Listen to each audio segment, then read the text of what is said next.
Perfect. Hi everybody, welcome back to another live stream of Date Everything.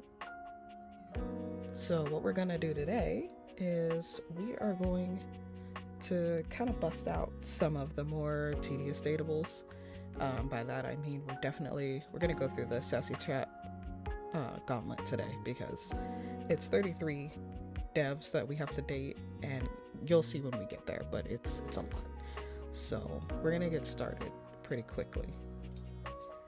But yeah, welcome back. Well, I don't think we even have to move for this, to be honest.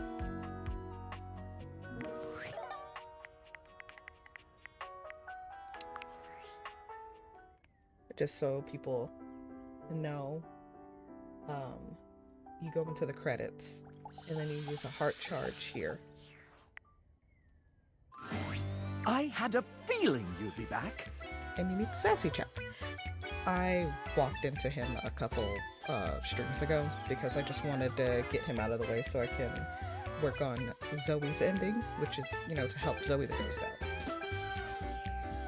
For those type of things, when you want to help out Zoe, you don't have to get an ending with those people, you just have to meet them. So don't feel compelled to be oh, to help Zoe I gotta get a love ending for whatever. No, you just have to meet them. They have to know you exist. Have I ever told you that you are my favorite player who has ever played this game? It sounds like a lie, but okay. You've treated those dateables so dearly. Oh, that's different, because I started dating so many. Huh. But enough about you. Oh. Would you like to play our little developer dating game? Yes.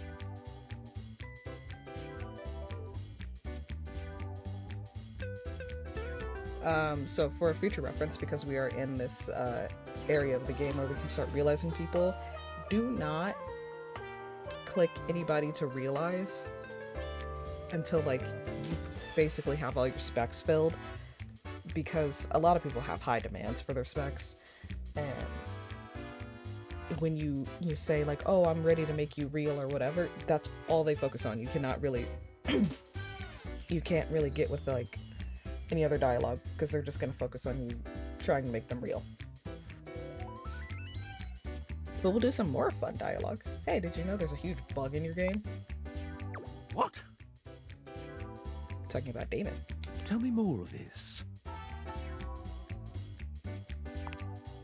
Dear me. What did they do to you?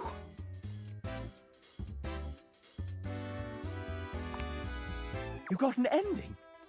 Well, that shouldn't cause any issues with blocking progress in any way. That seems harmless, so far. As long as it isn't an issue with branching dialogue, maybe we can let this one slide. It's what we call a shippable bug, and it's perfectly fine and natural for game companies to do this. Thank you for reporting it. I suppose it will find a way to work itself out. I would advise against talking with it again. Well, that's too damn bad. Oh. Well, I messed up, so we're gonna talk to Sassy Chap in another game day. I didn't realize you can only do one interaction like that. Well, that's my bad. So, we're gonna do our other tedious dateable then, which is Dishy. Because I don't want to deal with him. My electricity.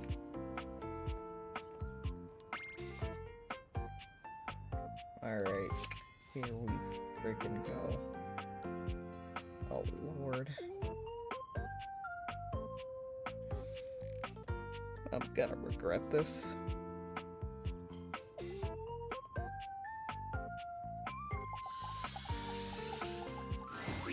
Welcome to Valdivian Plus, Dishwasher Edition. Hi, Dishy. What is your password? I fucking knew it. See, I did this a long time ago when he drove me absolutely batshit. And I wrote it down. I did.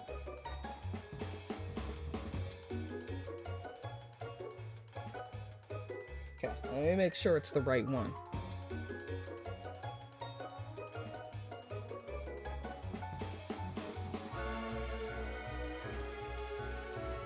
Alright. Excellent. Thank you. Welcome to Dish Hub, your one-stop experience for the latest in entertainment, news, and entertainment news. Why does my dishwasher need to tell me what my entertainment is? This is like, okay. I don't have many boomer thoughts, but one of them is not everything should be smart, like your appliance and everything. This is ridiculous. I would just want my dishwasher to wash my dishes. The only smart thing it should do is to be able to detect, hey, there's still some shit on my plates. Time to, precision get the shit off my plate so I have a clean plate for the next time I want to make dinner or whatever. Let's be realistic, I'm not making dinner. Kitten won't let me in the kitchen.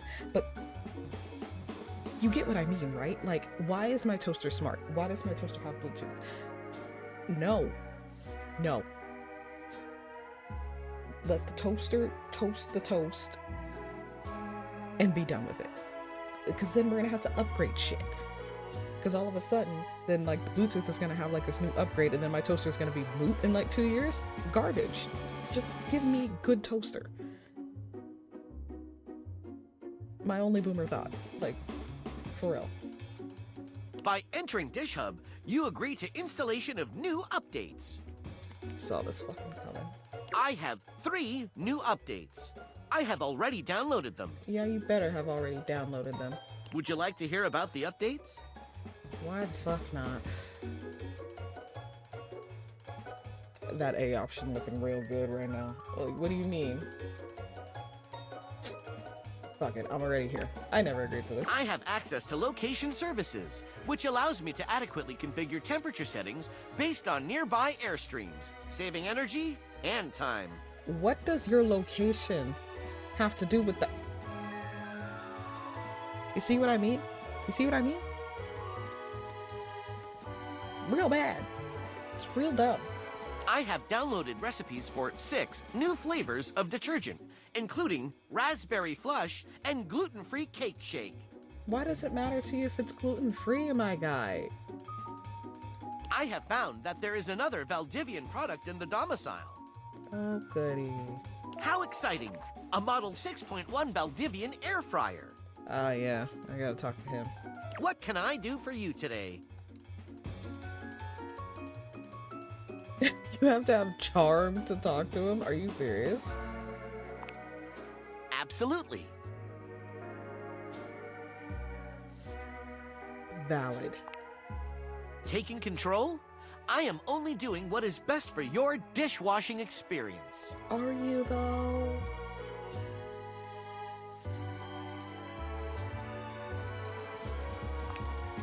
I see.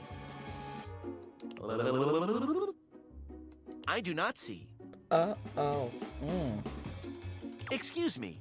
This is difficult for me to understand. Allow me to install some new updates so I can help you with this problem. Son of a bitch. The Dish Hub experience allows for automatic install. Bruh. Once updates are installed, rebooting must commence. This is some bullshit. Allow 1 day for this process. Bruh. Alright, so we got 2 annoying things to deal with when we... Bro. Ugh. Let's go talk to Mitchell. Ah, my faithful companion. Hi, J. Michael Tatum. I mean Mitchell.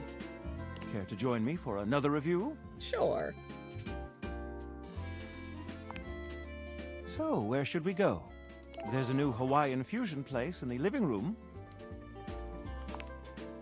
You find yourself in a large and comfy side-of-the-street-style stand. Koa has blended traditional Hawaiian vibes with Korean elements. I feel like that would make you so full in the best way.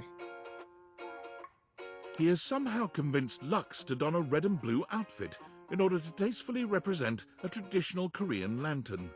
Koa has managed to bend himself around a grill in the center of the establishment in classic Korean barbecue style. Aloha, friends. Aloha. Welcome to Two Currents, a Hawaiian fusion experience. My, mon ami. You've worked hard to create the atmosphere. Oh, not too hard. Well, what do we think?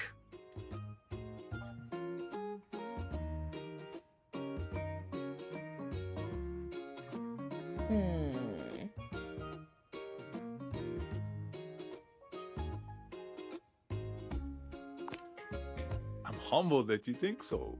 I agree, Koa. This is so far quite delightful. Please, take a seat. Koa pats his lap. Don't mind if we do. All right. Is something the matter? How do we feel about these seats?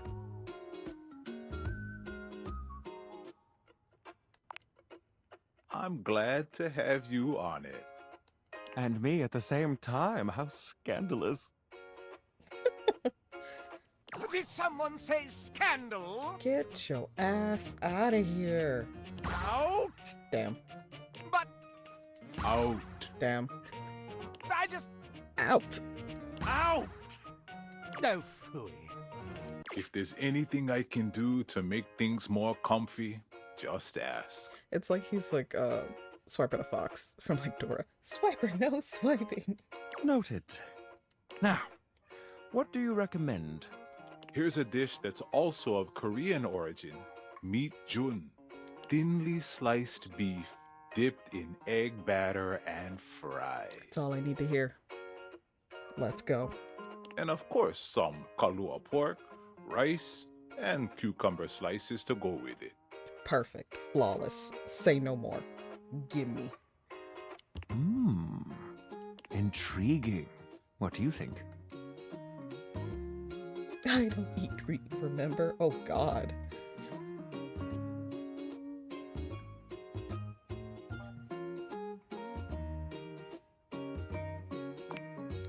Make that 2 orders, and consider me intrigued. Coming right up. I'll be right back with your food. In the meantime, how about some of our special soju?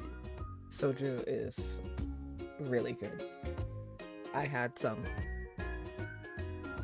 a couple days ago. It's great.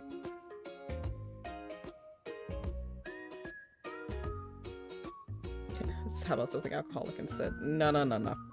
It is. Please, if you're under 21, don't drink it. It's not for you. Ganbei. Nice one. Okay, here's your order. Dig in. Let's try this. Koa's dishes are sumptuous, abundant, and full of bold, contrasting flavors. This is definitely comfort food, and the gloves are off when it comes to spices, sauces, and carbs. The way it should be. The combination of Hawaiian and Korean flavors contrasts and complements, ultimately fusing into something utterly unique. I love fusion food. Kitten and I went to like this one festival, this food festival, a while ago, and they combined soul food and Asian food, and there was like these bao buns with like, I forget what meat it was. I don't know if it was ribs or something, but like, oh, we were chowing down on it. It was so good. I don't know if I like technically qualify us as like foodies, but we definitely are food enjoyers. We're food enthusiasts, if you will. So we'll try a lot of stuff, especially if it looks good. And you know, the food festival was right up our alley. And we were just like all over it. I love food. Fermented vegetables, meats dripping with sugary pineapple sauce, and rice. Lots of rice. Interesting. What do you think? Not the camera get moving. So...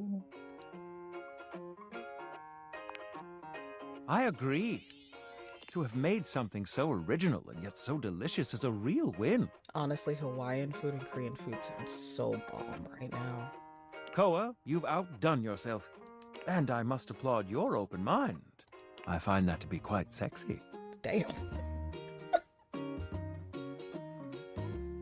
My friend and I are about finished here. Koa, thank you for having us. You two are welcome back anytime. I'll be honest, the first thing I'd honestly say is the flaps, because that's just how I am. If they didn't understand, I'd explain that it's good, you know, like this slaps, this is great. Fantastic. Thanks for stopping by. As you make your way back to the kitchen, there's a reflective silence. Your hand grazes Mitchell, and he looks at you. It's hard to read his gaze. Oh.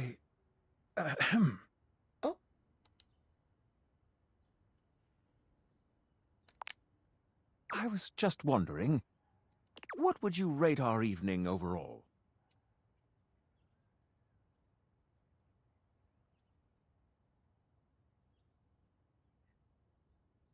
Jesus, this is bad. We'll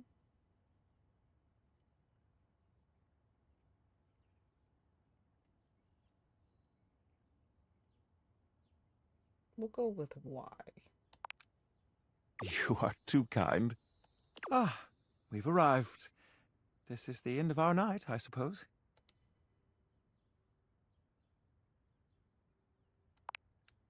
Let us help ourselves to a second feast. A feast of pleasure. Oh, shit. Making love to Mitchell is like eating at the most extraordinary restaurant you can imagine. Oh.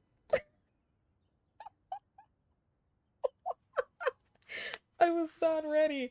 See, I got friend zoned on my personal playthrough, so I was kind of doing options I didn't choose. I chose the slaps in my personal one because that's 10 out of 10 some shit I would say. Apparently that wasn't exactly what he wanted. So, dang. Okay. He has style, elegance, and great poise. His attention to every detail of your desire is impeccable.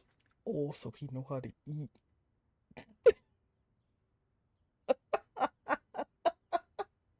He teases you in with appetizers of foreplay and builds up to the entree of your pleasure with the utmost skill. By the time you are cuddling in the sensual aftermath of dessert, you are utterly, completely sated. And now I must bid you adieu. Imagine if he friend zones me after this. I'd be so mad. Until we meet again. Like, for real, if he friend zones me after this, I might scream. Like, I don't know what I do.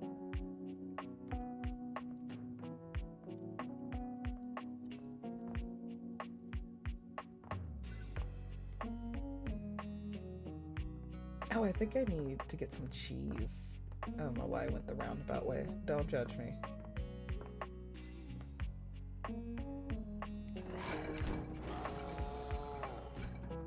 Rar rar. Hey.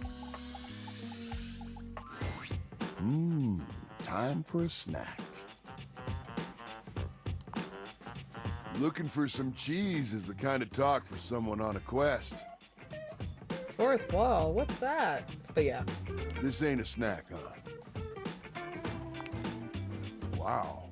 Haven't heard that name in a long time. Well, I got a block of cheddar with your name on it. Thanks, bro. Or, well, his name.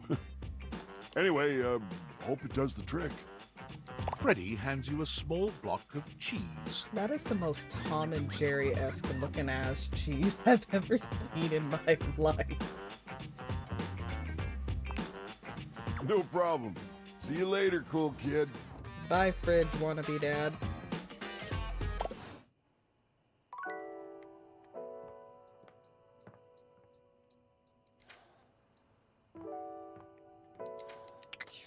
Sorry, Dorian. Oh. Dorian. Dorian, please.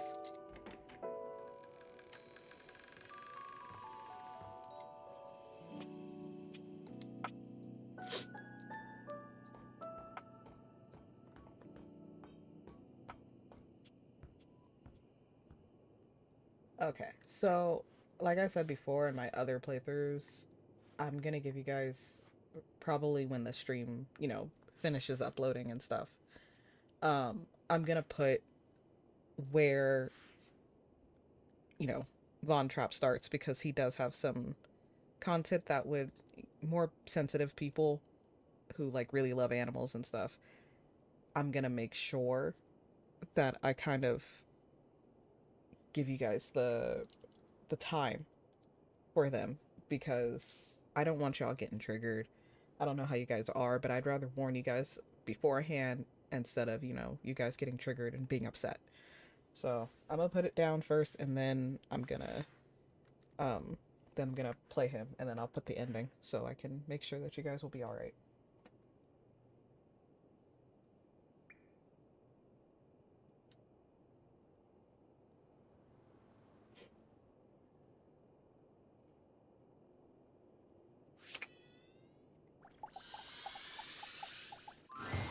Vaughn sniffs once, twice, 3 times, each sniff bigger than the last.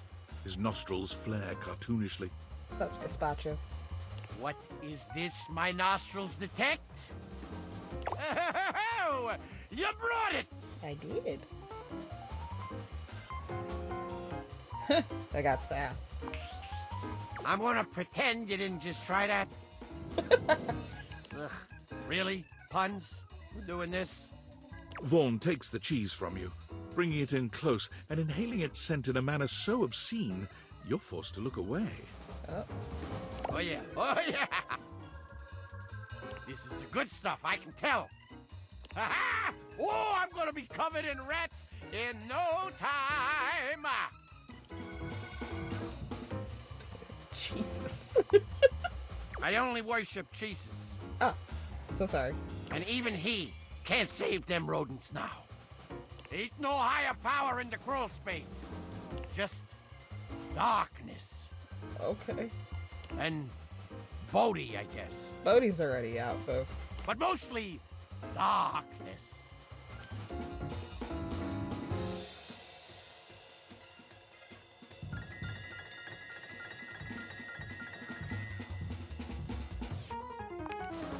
What do you want? You want me to go out there? In the house? Not happening. Those goofy punks with their meticulously crafted costumes? Like, you don't have one? Look at that. Nobody has those kind of pants. You got a whole spring trap just wrapped around you, homie. You are a meticulously crafted costume. I don't know what to tell you. You have a rat tail for the hair. And mouse ears, my guy. It's done. Nah, I ain't like them. Really.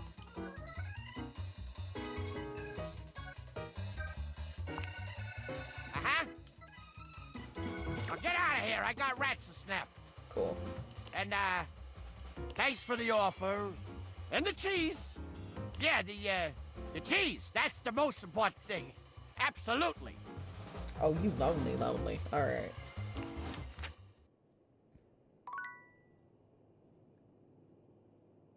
Okay, let me mark the end of that. And we'll move on, okay?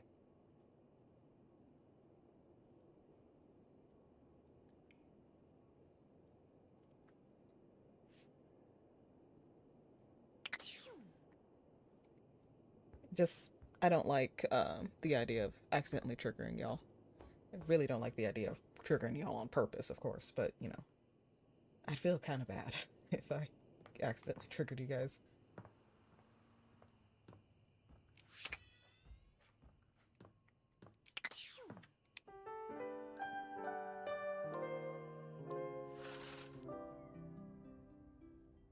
Okay.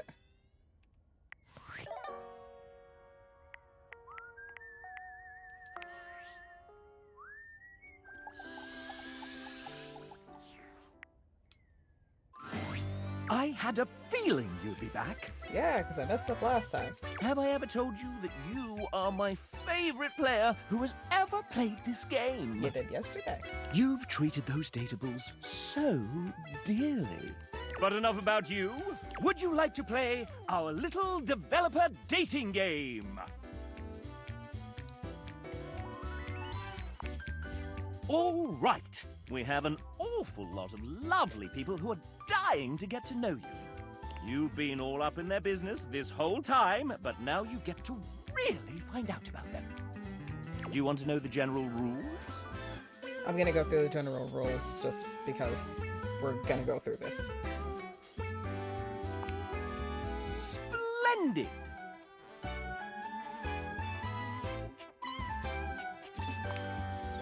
The rules are simple. Each dev will introduce and ask one question about themselves. You'll get to choose from 3 responses, each corresponding to a love, hate, or friendship ending with each dev. Then we move on to the next one. If by winning you mean find true love and happiness, 30. 30 points for finding true love and happiness. Essentially, yes, this is a guessing game. There are methods in which you can work some of these out, and you can also reset your score if needed. Because I knew this was Boo Boo Kaka if this wasn't an option.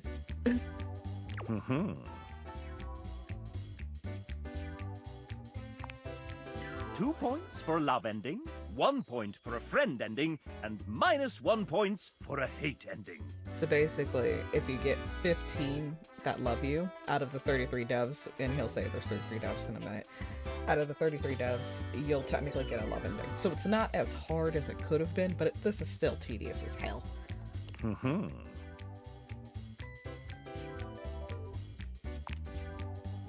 If I were to offer one piece of advice, if you're looking for love, these are game developers we're talking about. Think nerd. They aren't going to want to do anything cool.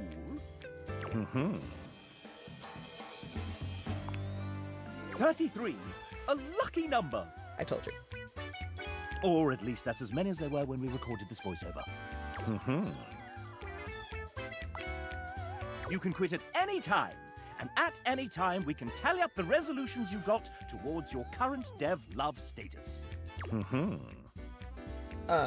Speaking of, you can take a break and resume. That is an option. I've done it because, like I said, my own personal playthrough, I ended up finishing through the Sassy Chops game over at a family gathering because I was so bored there, and I was just like, fuck it, let me go through the rest of these. But yeah, he'll hold your score, and he'll even tell you if you ask him how am I doing so far, not where it'll count against you or anything, but he'll be like, I think you need to date more. I think you need to listen more. I think you're in good standing. He'll tell you. So it's actually pretty generous because they know this is a hot mess. It's cute, that you get to know the devs a little bit more, and I enjoy that aspect. But 33, it becomes a huge gauntlet, and we're gonna suffer through it. Let's go. Then let's get on with the show! Disclaimer. Developers who happen to be members of the SAG-AFTRA union will voice themselves. The rest, well, will be voiced by the very sensual RPG Beep. Not too bad a fate, I suppose. First up, we have... It's Jane, a student who found some extra time to help us out with programming. Aww.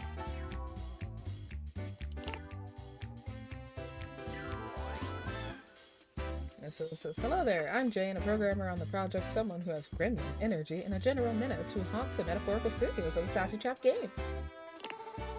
You may know me from absolutely nothing, as this is my first foray into development on games with actual funding and manpower and interest.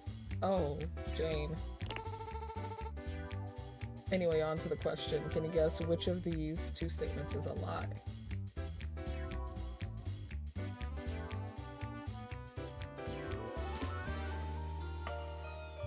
I think I remember this, and I think it's this. Nope. Programmers Oh, fuck. enjoy precision. Jane hates you. Would you like to Okay, date bye, another Jane. dev? We're at a great start, guys. I've come up with a new developer.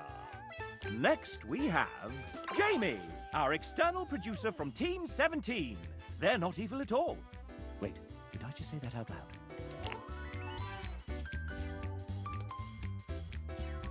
Oh, not. That will turn into an issue faster than you can say spreadsheet.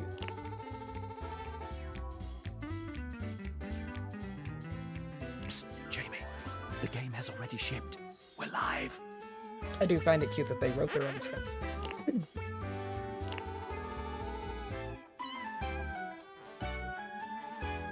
We're live? Oh, gosh, no, I'm not ready yet. Take a breath, Penelope. Right behind you, Jamie. All right, so here's the question. Video games can take a long time to make, so which one of these statements happened to Jamie during development?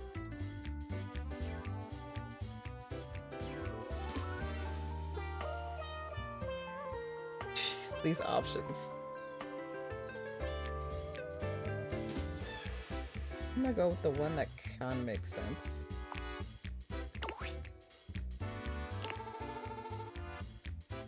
Makes sense. Incredible! Jamie loves you. And I won't tell his fiancée a thing. Would you like to date another dev? I've come up with a new developer. Next, we have... Hey, it's Suha! She's a writer, VO director, and game developer across a few different studios, including her own, Truant Pixel. Cool.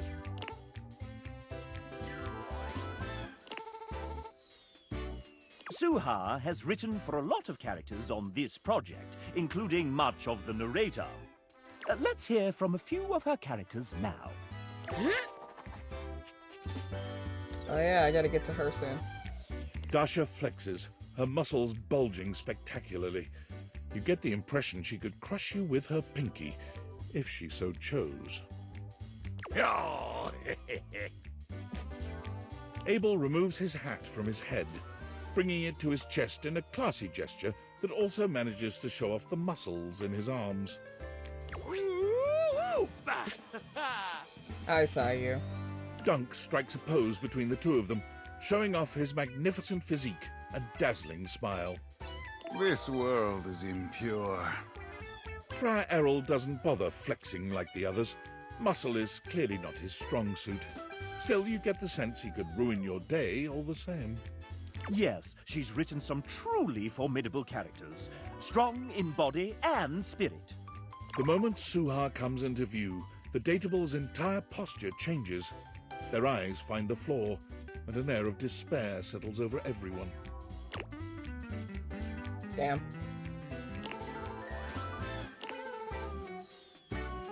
Damn. The moment Suha arrives, something seems to shift. There is a divine presence in the room, as though an angel had just touched down from the heavens. If only we could be that powerful. You only just managed to hold yourself back from falling in love with her on the spot, but it takes a truly heroic effort. She is a formidable woman, nay, a goddess. Suha is greatest woman I have ever known. I have often asked, is she even mortal?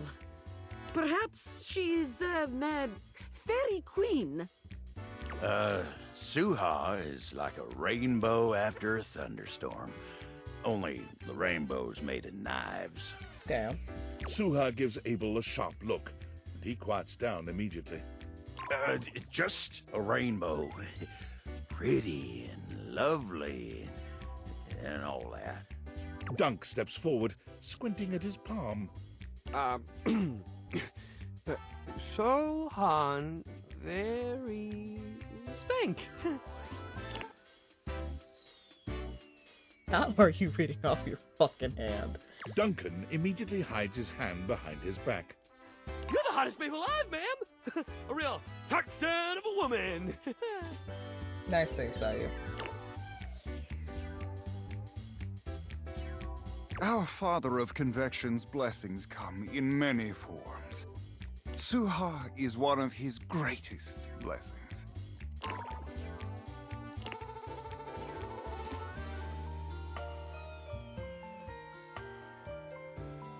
Damn.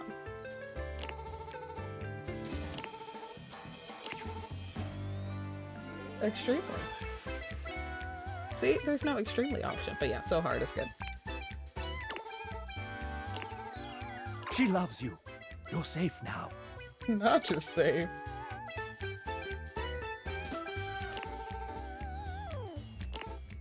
Suha came onto the project later on in its development cycle, but it's like she's always been here.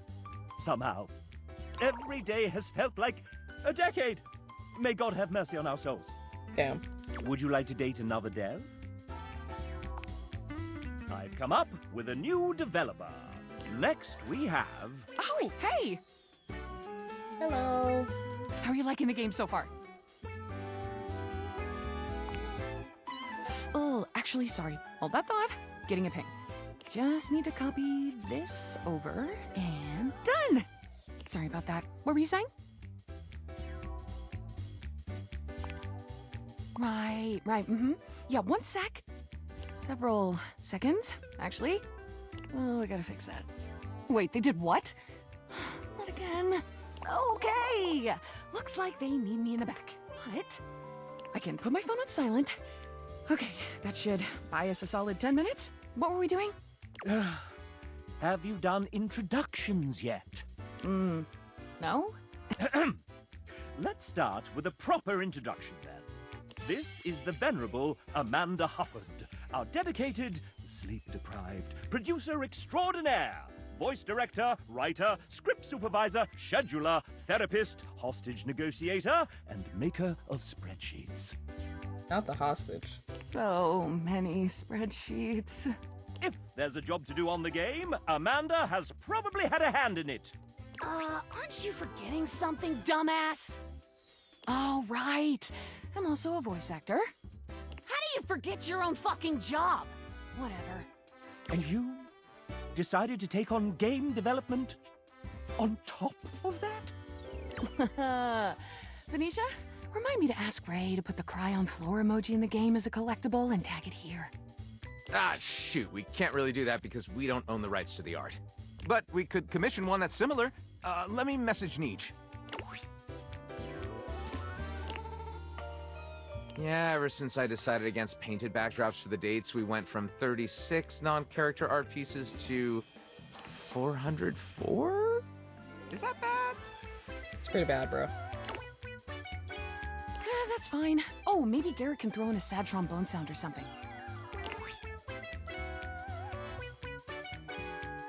Don't worry about it, Garrett. I got it. What'd you want again? A sad whistle or something? Robbie, if you start whistling again right now, I will turn this game around so fast, I swear. Sorry. We'll figure all that out later. Thanks, guys. You can get back to it. I keep forgetting it's not just us around here anymore. You know, it's weird finally being able to share a game with you. I mean, you work on something for long enough, and it kinda just becomes part of who you are. The last couple of years have been date everything, all day, every day, all the time. Meetings, and emails, and spreadsheets, and revisions, and meetings, and hiring, and word changes, casting, plus direction, and then scheduling, and seriously, the meetings. And after all that, after pouring everything you have to give into something, you still have no idea if anyone will even like it. Yep, that's a scary thing.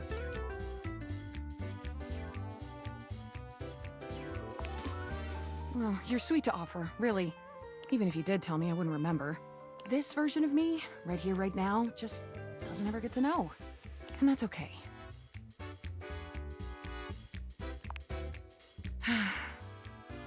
After you get done here, if there was something in the game you enjoyed, if anything really stood out to you or even meant something to you, let the team know. Take a little scroll through those credits for the names of all the amazing people who worked on this monstrosity, and if you like their work, go support them. And if you get to the end and realize it just wasn't for you, well, if you just flat out hated it right from the start, just promise me you won't tag me on social media and yell at me about it, okay? Yeah, don't do that to people. It's not nice. Can you do that?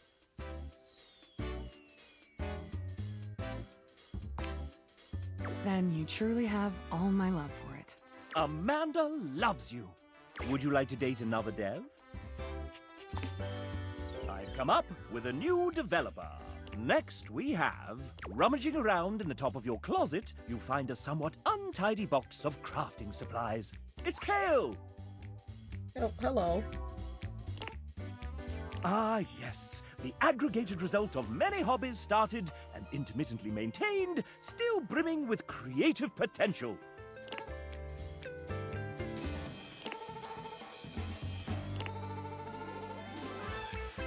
True, you had been stowed away for a little while and joined us when the time was right. Now it's stowed away.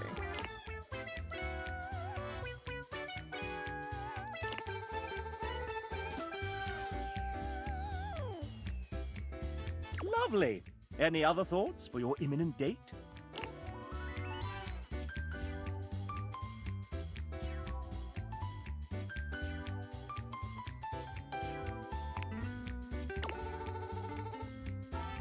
This is the way to Kale's heart.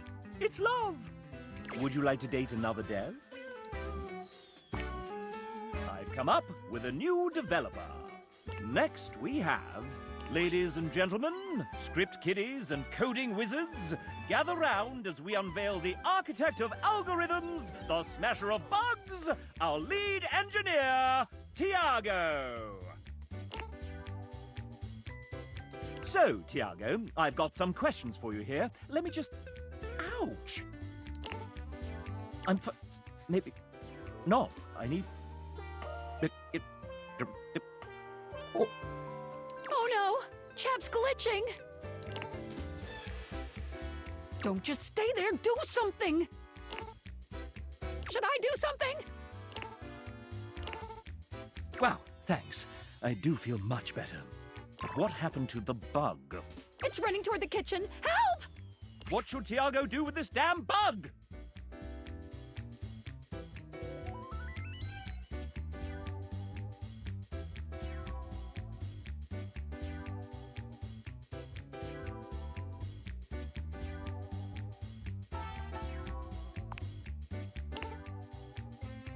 That's the friendly spirit that Tiago enjoys. Would you like to date another dev?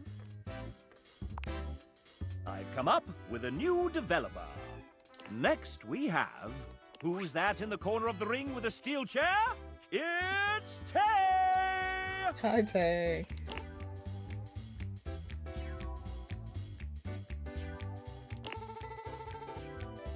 Not out of the basement.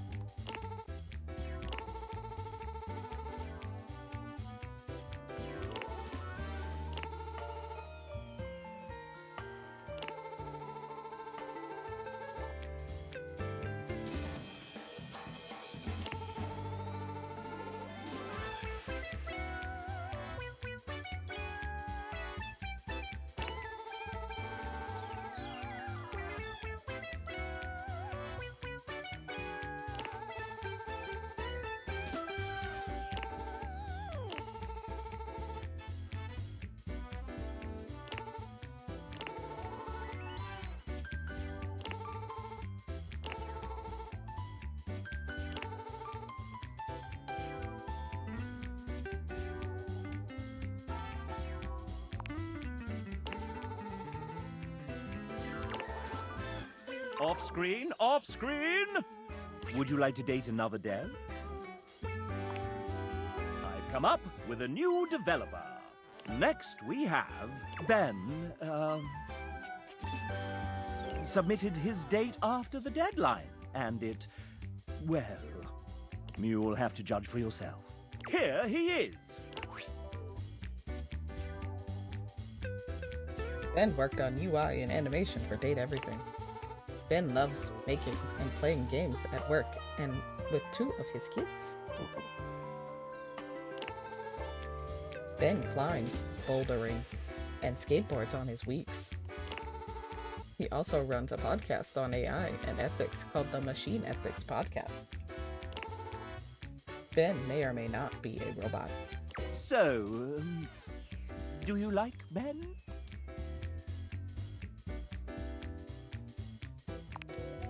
He loves you back. Would you like to date another dev? I've come up with a new developer. Next we have... Indubitably.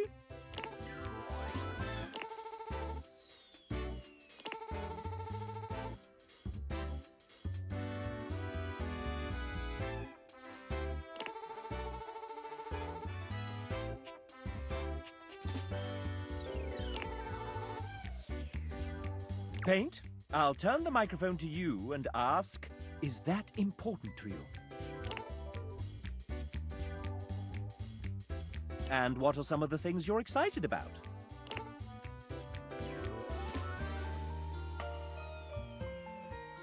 That's actually pretty cool.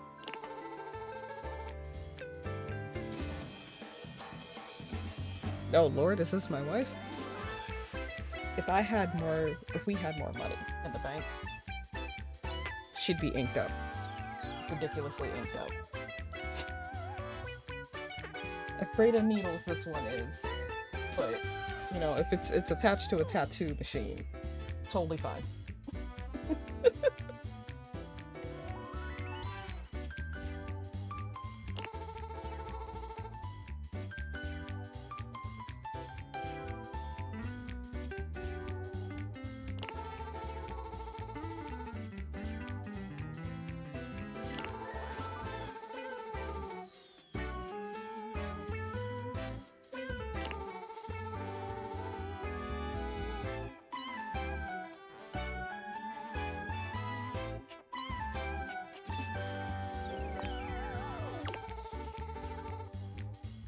My goodness, that took real empathy. Paint is in love with you. Would you like to date another dev? I've come up with a new developer. Next we have... Hey, Julia, they're here. Julia? Julia? Hey! Yeah, sorry, I was just out in the back, slinging those kettlebells. What's up? They're here. Your date. Oh, wow, really? That's so cool, hey! You must be my date. Truthfully, the most important aspect of the game is this lovely new human standing in front of us right this very minute. Aww. Oh my gracious. That's so sweet I might vomit. Oh, yeah, you. Why do you think we did all this? It's all been about you. Hurling. Like, right now. Hurling glitter. Honestly, doesn't taste as bad as I would have expected. I don't think glitter in the mouth would taste very good. And to celebrate you playing, experiencing this world, getting to this point where you get to date us, we've got a gift. And, bonus, you get to pick which of these 3 gifts you like the best. Pretty cool, huh?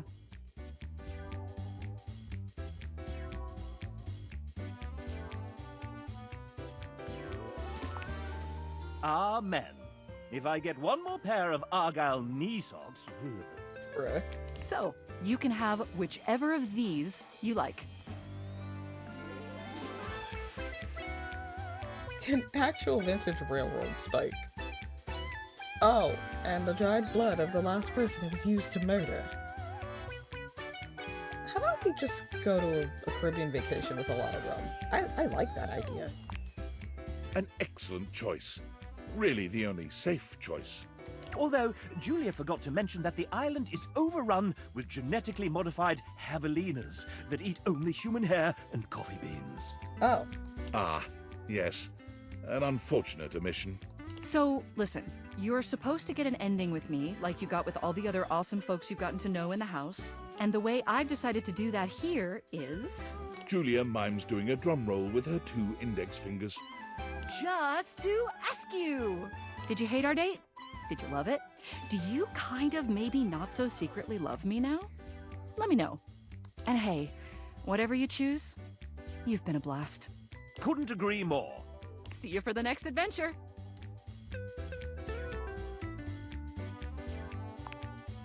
Well, now that's something. Julia is yours. Virtually. forevermore. Her husband Ray wrote these lines. Would you like to date another dev? I've come up with a new developer. Next we have... Hey, it's Elle! Ella's a dog.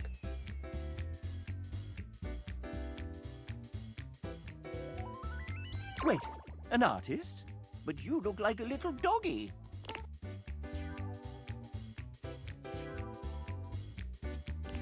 I don't think that's right. In fact, I think you just made that up.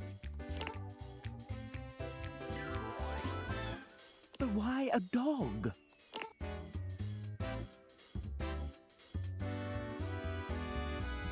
Well, how did that happen?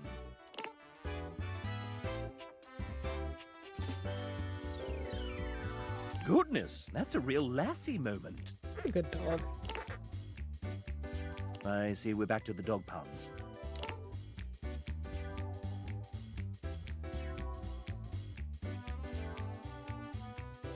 Want belly rub? Not the way to her heart. It's hate for you. Alright. Would you like to date another dev? I've come up with a new developer. Next we have... Hey You by the Coffee Machine.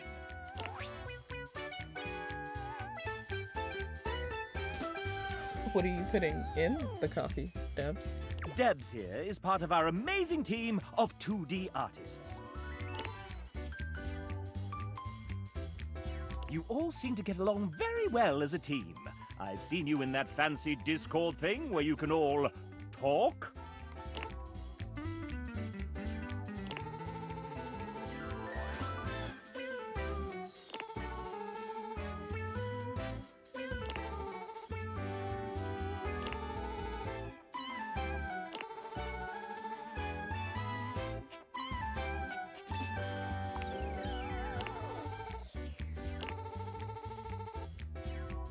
Debs requested that we allow you to have another chance.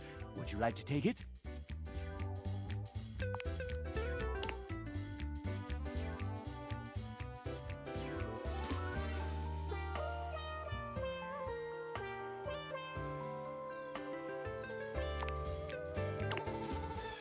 Okay.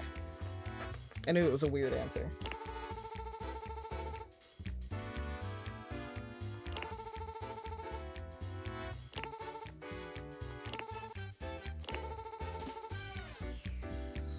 Potato juice? That's true love from Debs. Oh, vodka. Would you like to date another dev? I've come up with a new developer. Next we have...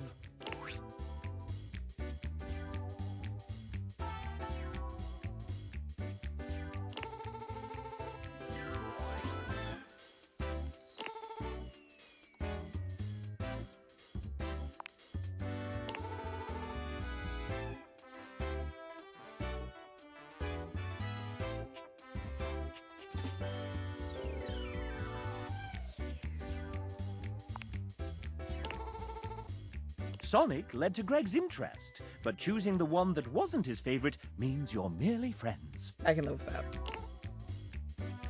Would you like to date another dev? I've come up with a new developer. I'm trying to go based off of memory. Next we have... Oh hey, it's Dom. Well, we've got our lovely player that wants to know a little bit about you. That's right!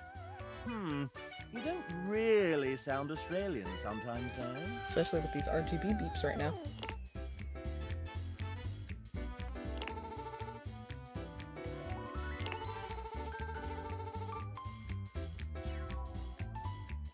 Not the dubbed anime. But hey, look at you now, dubbing anime. Well, Dom, is there anything you want to do with your pending date?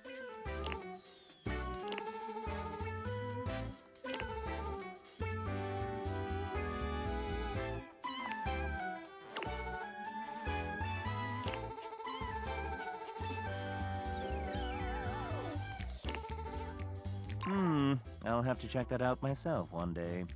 Dom is in love with you for this answer. Would you like to date another dev? I've come up with a new developer. Next we have Andrew Feliciano, the owner, operator, mic adjuster, and button pusher at Voice Tracks West.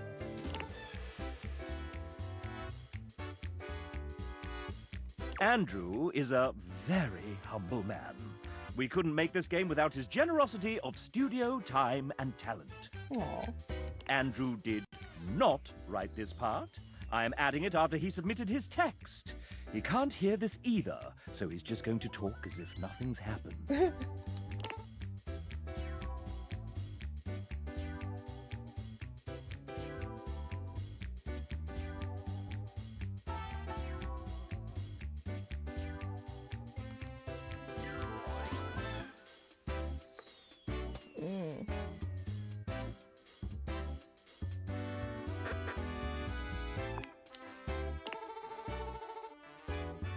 Being friends with Andrew makes you want to jump for joy. I'll take it. Would you like to date another dev? I've come up with a new developer. Next we have... It's Wilbo Baggins! Not the Wilbo. But it's canon now. Oh. Maybe in the sequel. You're the writer. Fine. So, William, will they, won't they? Can I call you Wilbo? Point taken. Tell us a little bit about yourself, William. They write. They rewrite. Is that all? That's a little binary of you, William. Oh.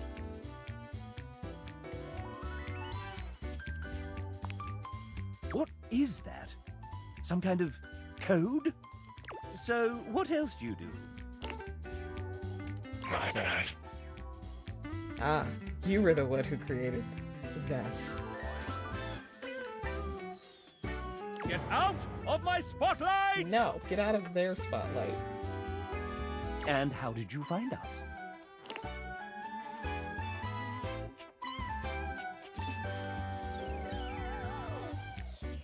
And how have you found us since? Oh.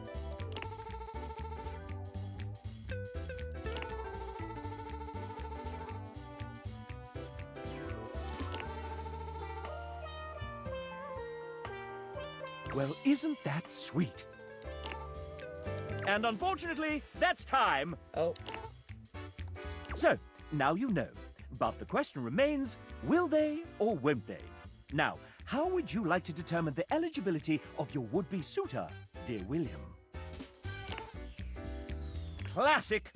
For the frustrated, I wonder if there were any clues left behind somewhere.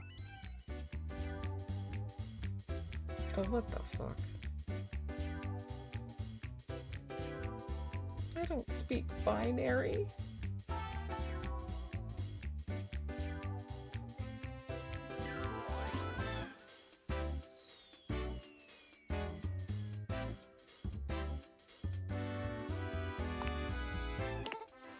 That works. Would you like to date another dev? I've come up with a new developer. Next we have... Hi, I'm J. Michael Tatum. I love him. So, fun fact, smaller, younger me wanted to be a voice actor a while ago, and I wanted to have J. Michael Tatum be the one to teach me, because I admired him that much, because he has fantastic freaking range.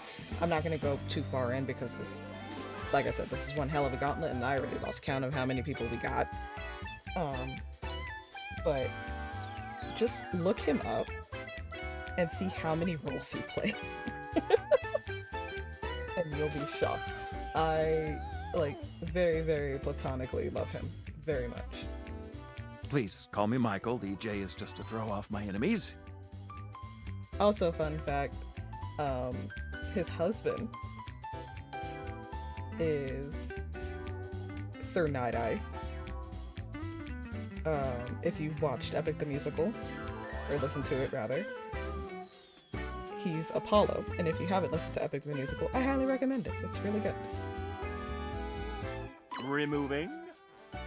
I'm a prolific voice actor, writer, and sometime composer who thrives on complicating my friends' creative projects. I enjoy curling up with a good book before scintillating midnight vistas, stimulating conversation with fictional characters, and long walks in my head. I play piano to avoid social obligations. First, let's talk literature. My favorite books? No. Regale me with your tastes. What book series do you most enjoy pretending to have read? Not pretending.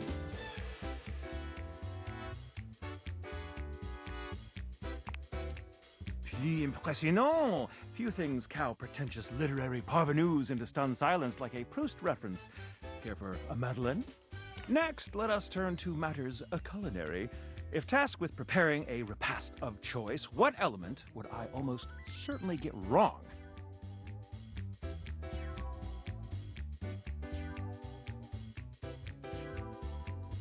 Shit, which one did I choose last time?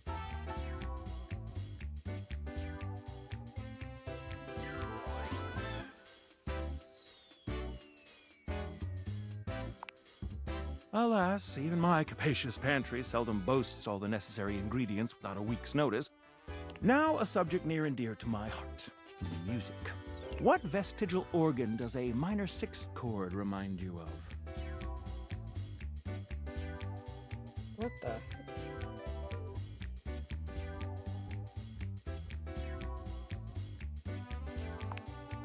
Clearly, we ought to explore your understanding of human biology first. Well, okay. Well.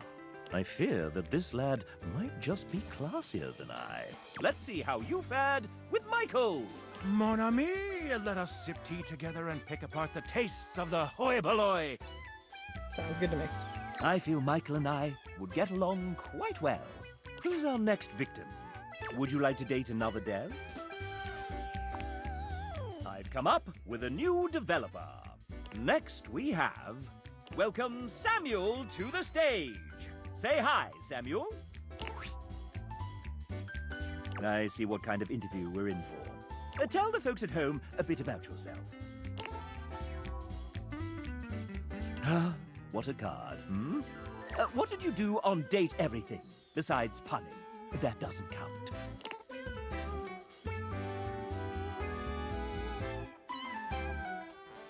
Ask our lovely audience a question.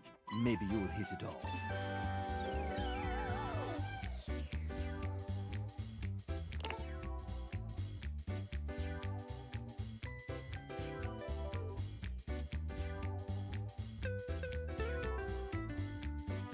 Not uncomfortably answering interview questions.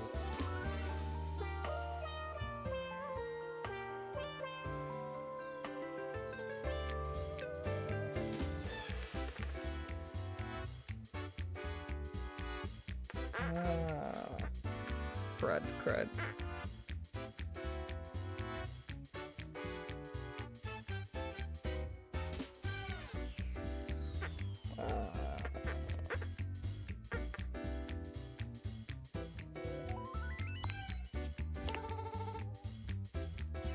Would you say that they're the right person for you?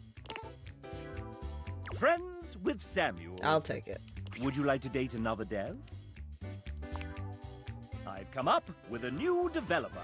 Next we have... It's Garrett! Lead audio designer and composer of far too many songs.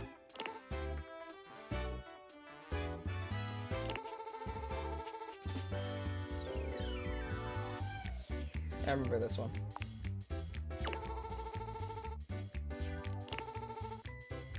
Music to my ears. It's love. Would you like to date another dev? I've come up with a new developer. Next we have... Well then, if it isn't Robbie Damon! Voice director, voice actor, writer, creative co-lead, and executive producer of this very game. That's me. Sup, duder?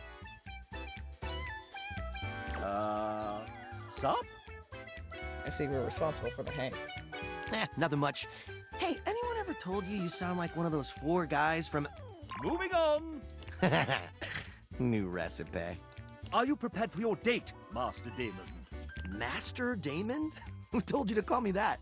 You did, sir, in your 3:18 a.m. email last night entitled, "Call me Master Damon during the Date the Devs game show." Ah, that's right. Well, I do have my MFA and am an experienced master dater. Wait. No take backsies. Nope. Oh, dang it. Fine. Hello, Hey, Angel narrator, Babe. Thank can you for the say follow. Master Damon with that sick British mid-central medial A? We are going through a gauntlet of dating the devs. How are you doing? Hello. I have no idea how many devs we have dated so far. Please do not ask. I've lost count after like 10. I'm not good at math. Just enjoy the ride with me. Master Damon. Can I get that one more time, but like 69% sexier? I'll give you an ABC. Master Damon. Master Damon. Oh, thank you, Angel. Yes, I'm having a good day. I hope you're having a good day too. Master Damon.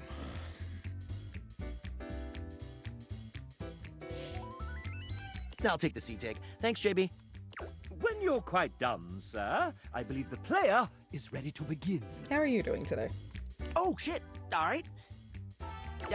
Well, Megan gave me a hall pass for this, so let's make it good. Fire away, you sexy little cipher, you.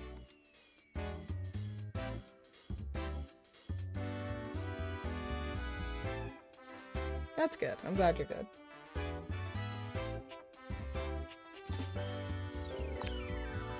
Oh, heck yeah, let's do this.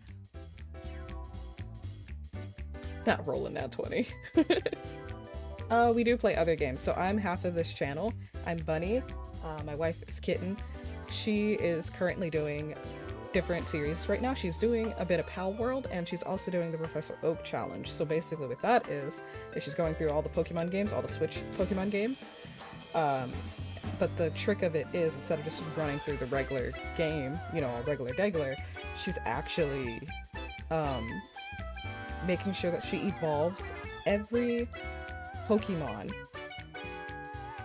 before you get to a certain like gym point. So everything that you can catch, she wants to evolve it before you get to a certain gym point. Yeah, it is cool.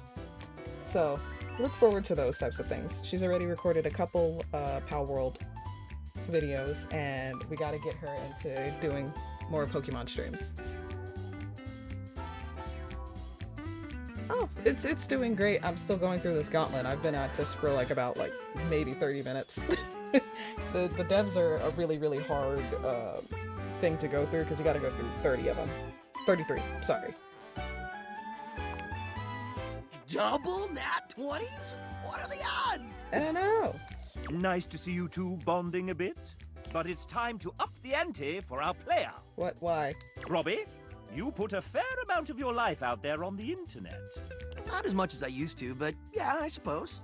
How about we give them a little quiz about you? Bruh. God, I don't know. It seems like a pretty played-out mechanic for a date. But you're writing this, sir. Meta. I like it. Fine then. Quiz away, living manifestation of a mascot that I conceptualized. Great. Of course, Master Damon. 69% sexier? Master Damon. I hate this. Nice. Answer the following questions correctly, and you may earn Robbie's affection. Sounds easy enough. To prevent cheating and searching the internet, you have 10 seconds per question. Alright, yeah, the streaming's going pretty well. It's just, like I said, this is a bad gauntlet. I mean, I get it, it's really cute to like date the devs and everything, but like if you're going through it all at once, like I'm doing, it becomes really tiresome. Wait, we don't have an internal real-time clock in this game? I mean, I wanted one, but... But I'm glad they're having fun. Sir! Ray said it was too hard to program. I didn't believe him at first, but it turns out it's true.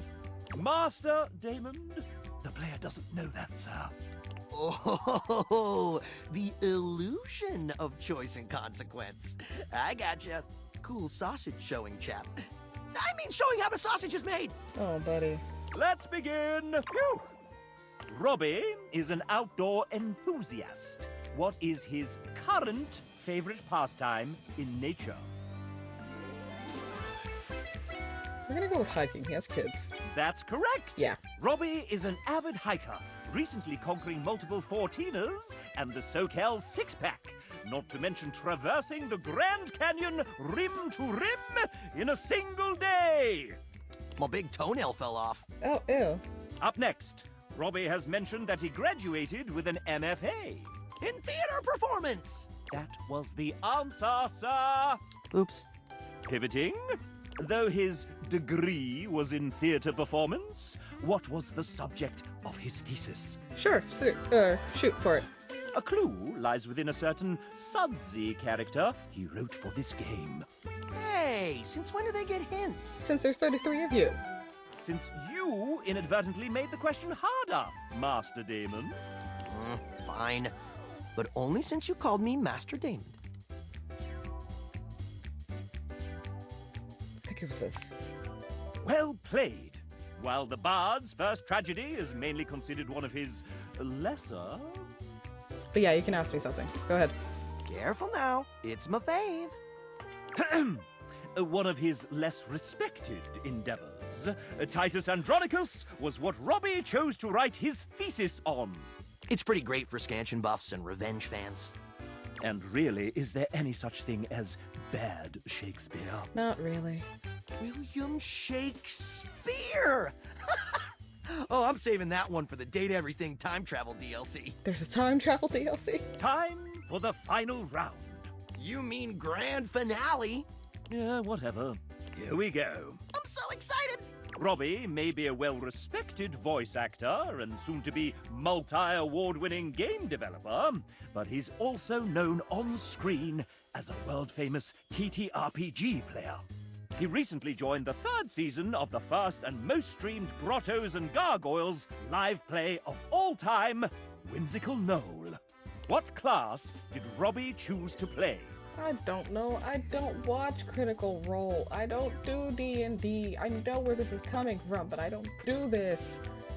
This'll separate the real nerds from the hardcore dweebs, he says with love. God damn it. What were you?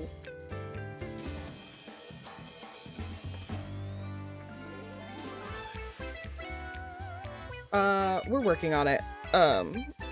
It's becoming a slow process because it's just, Kitten and I.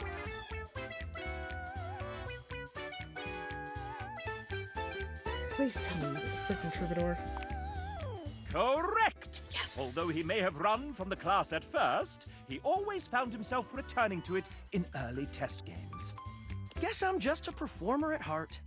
And it gave him the opportunity to play a character with heavy charisma. Kitten's kind of the brains of the operation, and her brain is always tired. So, I give her some time with that. They call me the Rizzler, baby. Yeah, of course. It is a fantasy game, after all. Hey! Score 1 for the chap, and that concludes our little Robbie D fun fact quiz. I prefer to call it the FAM exam, but whatever's clever. Let's see how you did. Excellent, player! You got them all correct. You truly know our EP deeply. Yeah, and I didn't even look it up. Poopy doopy, squeepy peepy. Okay. Dang! You really know a lot about me. And I'm gonna know a lot about you after I check through your playthrough metadata. Oh, God.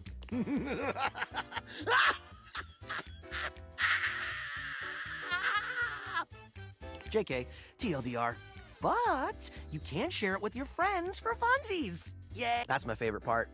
Congrats! You've earned the undying love of a married 40-year-old father of 2. Oh, boy. Homewrecker!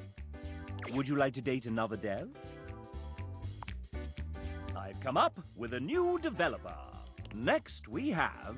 Oh, Nijuku! Don't be shy. Introduce yourself.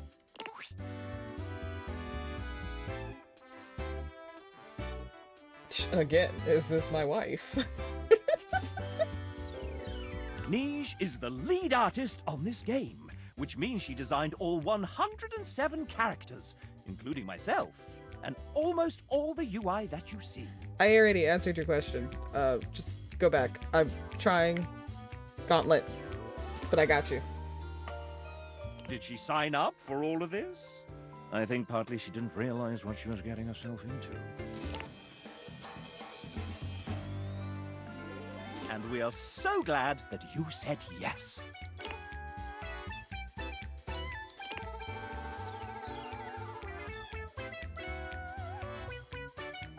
I think we all have her to thank for the fact that people will stare at the breaker box for far too long. And other characters as well.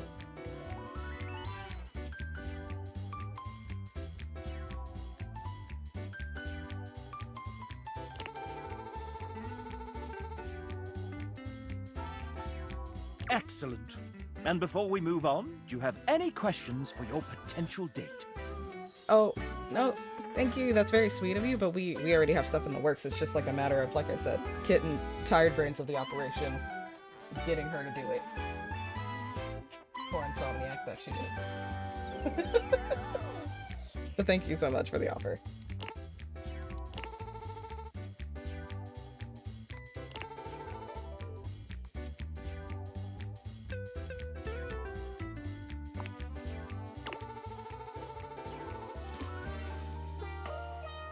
A very artistic date.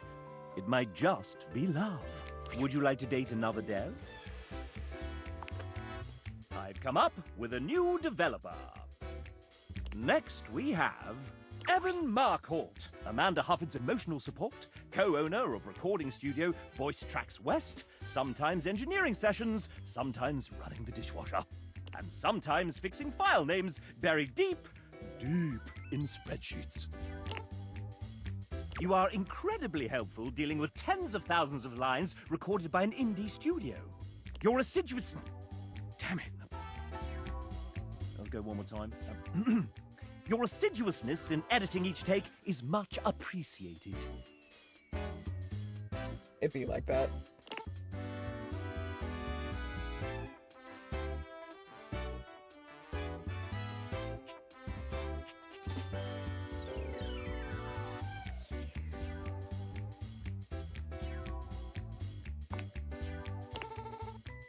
C. K. Magico. Evan E2 Estan Amigos. Bueno, let's go. Would you like to date another dev? I've come up with a new developer. Next we have TJ, a writer extraordinaire. Hi, TJ. TJ is actually quite humble. I've seen it myself.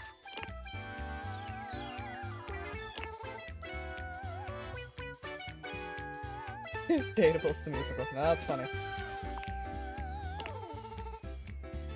Yes. TJ is friends with you, nonetheless. Would you like to date another dev? I've come up with a new developer. Next we have... It's Jonathan, one of our writers!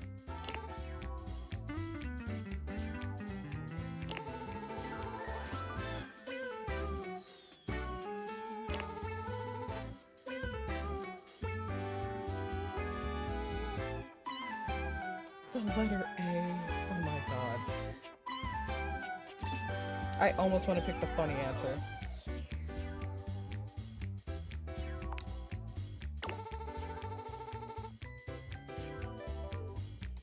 Role-playing? Jonathan loves it! Would you like to date another dev? I think I'm clear for the love ending though, which is great. I've So come long up as I don't with a new developer. fuck up everybody else. Next we have... No! No. No. Fuck.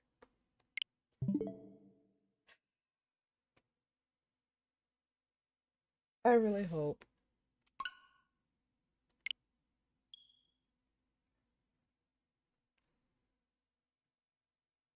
I really hope that the thing's saved. If not, I'll just do this off screen because I'm not doing this again. Like,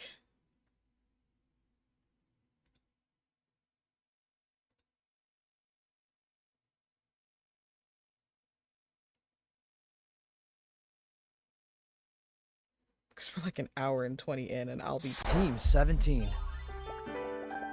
devastated. I'm gonna be real. Sassy Chap Games.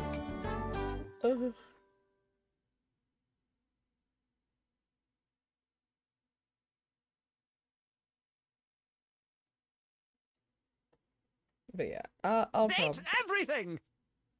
I'll probably do the Sassy Chap Gauntlet off screen where I can kind of suffer in peace. Like, because I don't want to go through this gauntlet again. We went at it at like maybe 30 minutes and now it's 120, like 1 hour 20. I can't. I don't think my soul would take it.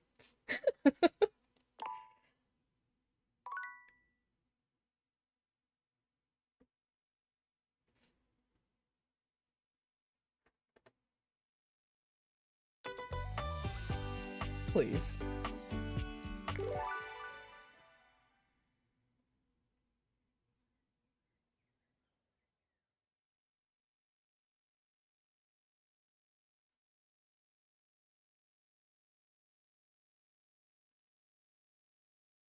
That's ominous.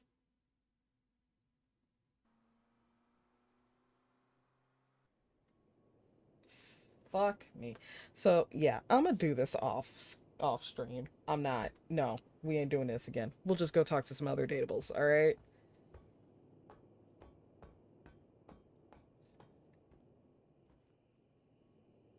Am I also gonna cheat? Hell yes, I'm also gonna cheat. Like, I'm gonna be real. Like I said, 33 is a massive gauntlet, and I'm not doing it again. So,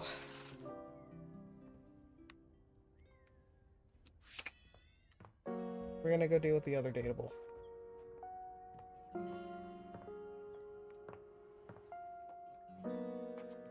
Hang on.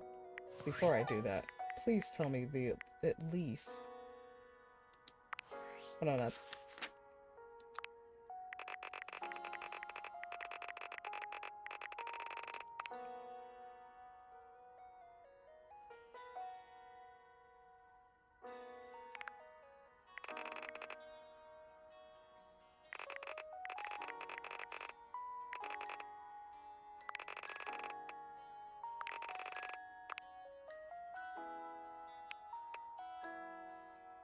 Yeah, no, I'm not. Look at this. None? Yeah. We'll do that off. I can't. Not again. Not again. Welcome to Valdivian Plus, Dishwasher Edition. Hello. What is your password? I feel like he always changed some shit.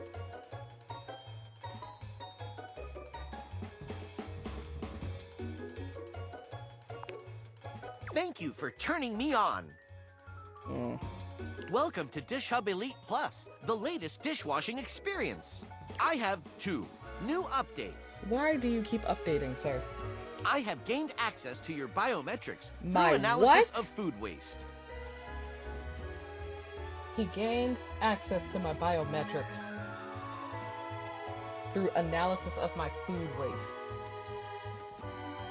I hate it. I hate all of it. Subtracting food waste from food purchased allows me to see just the amount of energy you are currently ingesting.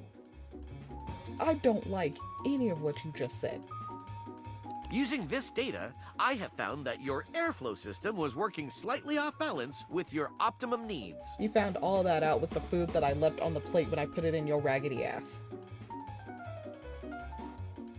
Valdivia needs to be stopped. That is nightmarish. No. Decreasing the temperature by 3 degrees will help your bowel function stay regular.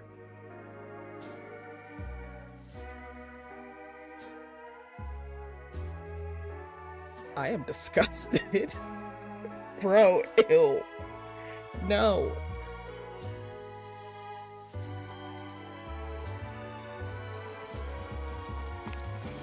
Sigh. We've been through this before. Not the actual sigh. Just shut up and take it. Oh. No, I don't think I will.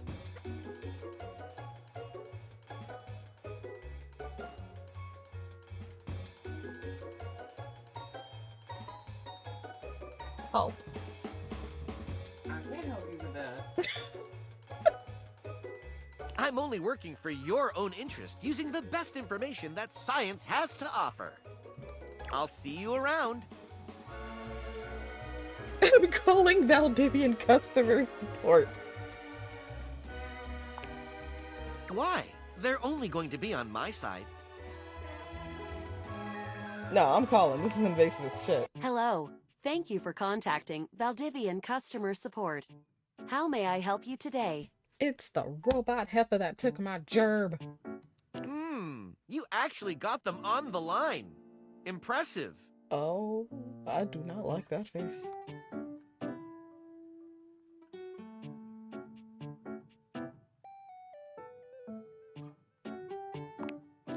I'm sorry to hear that. I see your account information here. I would like to congratulate you on being a member of the Valdivian family of members. How can I help you today?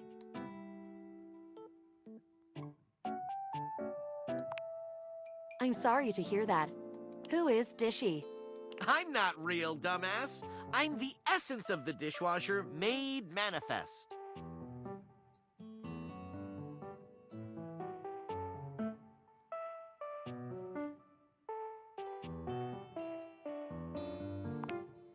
Oh, sure.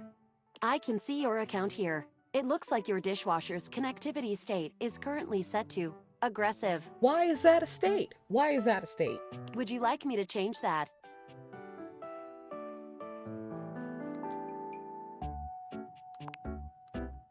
You can't do that. I will switch the state to amenable. It is complete. Do you see the change on your end? Hi, how can I help you?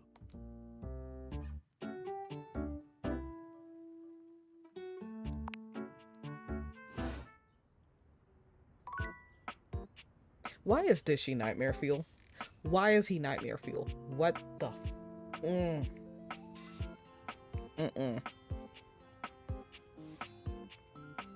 Mitchell, help. Hi there. I'm just finishing up my latest round of reviews.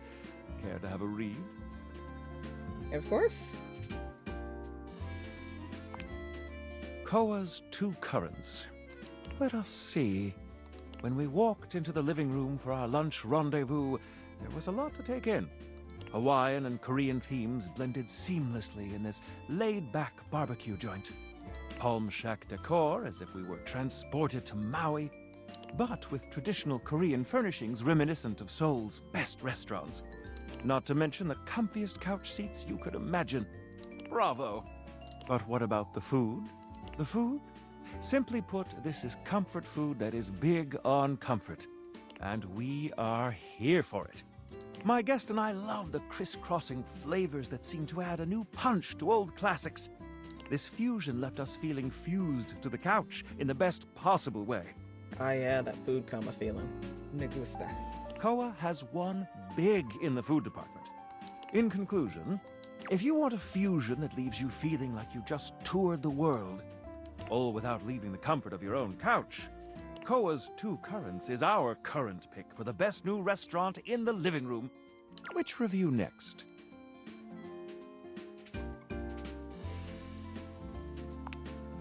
Ah yes, Freddy's Yummy Yeti. Ahem.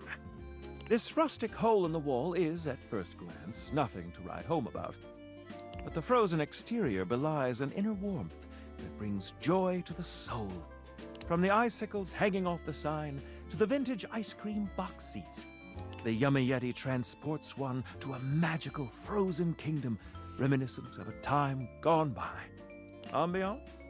5 stars. But what about the food? While at the Yeti, we devoured 2 absolutely delightful frozen treats. And let me assure you, this isn't the kind of place you go with a full stomach.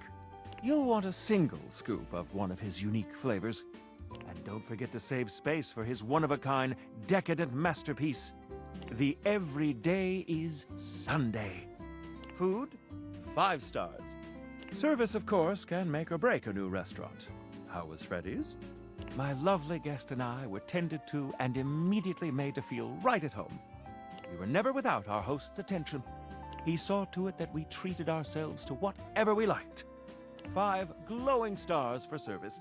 All in all, well, dear friends, I must say that new ice cream joint in town is an absolute accomplishment. All things considered, Freddy Yeti has cracked the code. Or should I say, cracked the cone. Your faithful critic can highly recommend it. Which review next?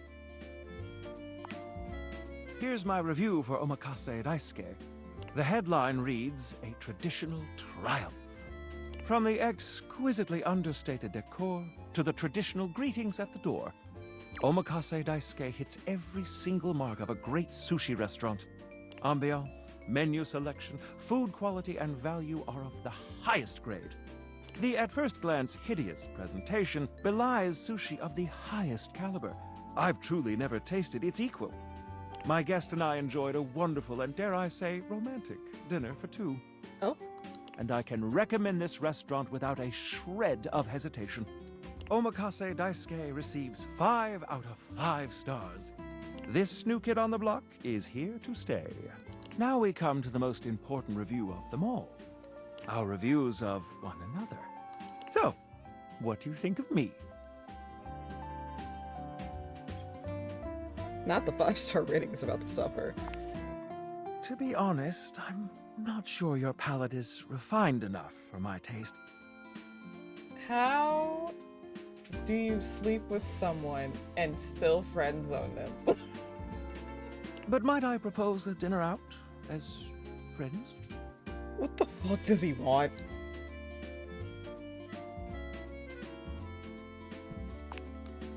I see that our tastes here are in alignment. I can think of no better way to celebrate our friendship than to have a bite to eat. I give up with this man.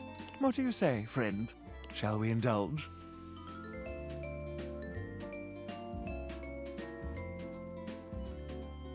We're going to my man's house. I think I'll leave my review notes at home for this one. You're already 5 stars in my book.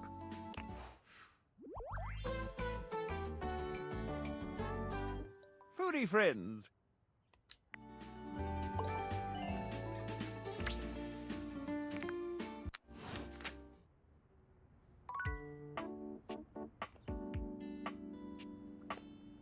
Why did everything in the house change? Oh!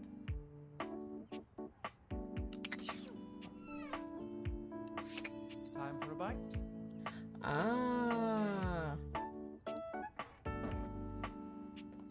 Also, my fridge needs to be closed.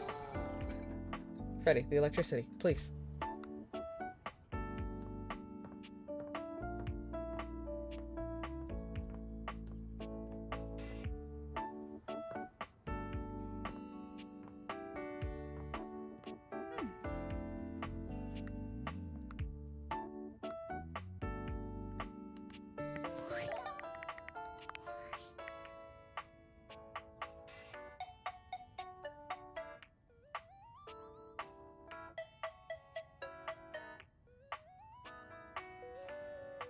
Well, we're kind of working on the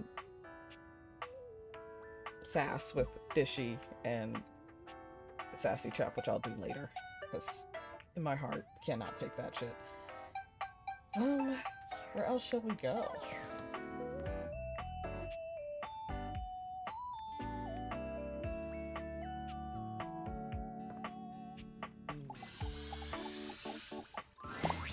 All right, you ready for your first workshop?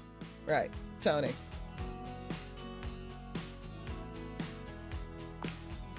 That's what I'm talking about. All right, come to the job site prepared and with a can-do attitude.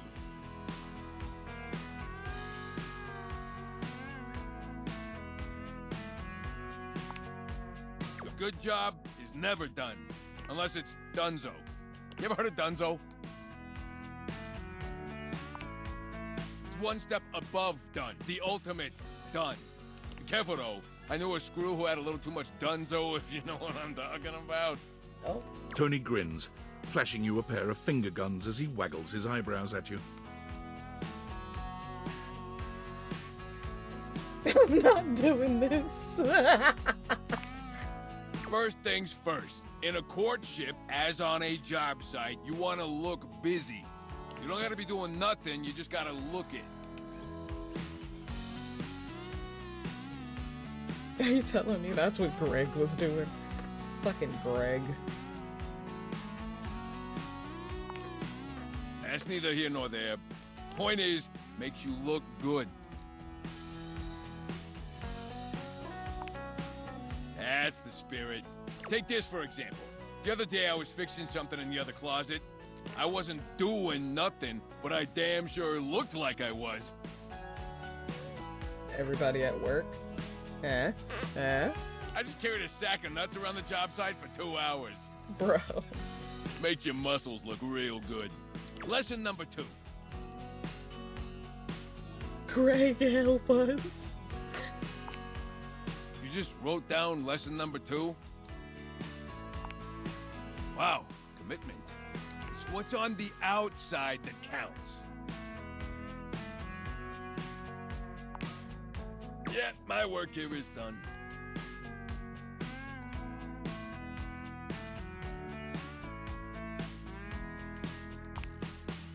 See? You're really starting to get it.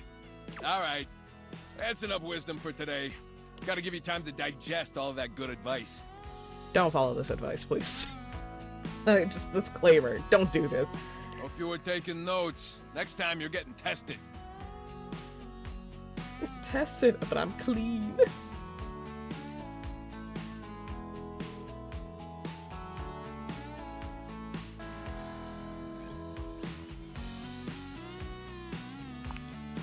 Of course it's gonna be practical. How else am I gonna make sure you know your shit? Get here ready to fall in love, baby. There's the lunch bell. Gotta run.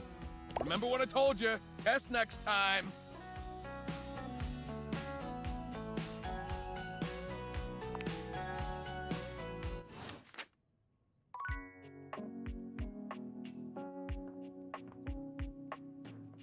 But yeah, seriously, please don't follow that advice. Don't. Please don't. No, no, no.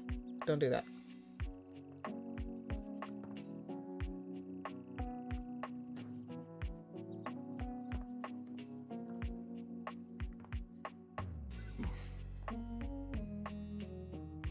I think Amir is Sass.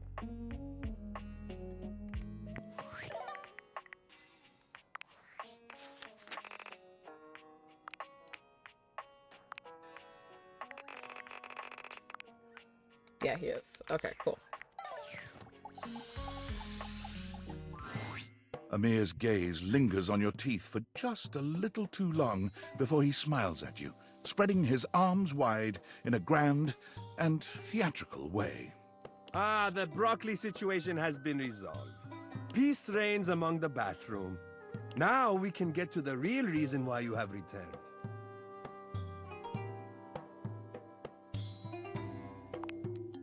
You are wanting my opinion on your outfit? Yes, I am very impressive, and you may tell me so later. But at this moment, we have so very much to do. Show me what we are working with. Now, let's see a 10. Amir inspects you from every angle, turning his head this way and that as he evaluates you. Well, the good news is that I don't think it is a complete failure. Well, damn. Perhaps with a few tweaks. Amir comes closer, his arms out and his hands grasping for you. Allow me to adjust. His hands are everywhere, though his touch is nothing but respectful. He makes all manner of small changes, pulling and pushing wherever he sees fit. If I remember correctly, the MC is canonically in this really cool, dope-ass red shirt and boxers. So...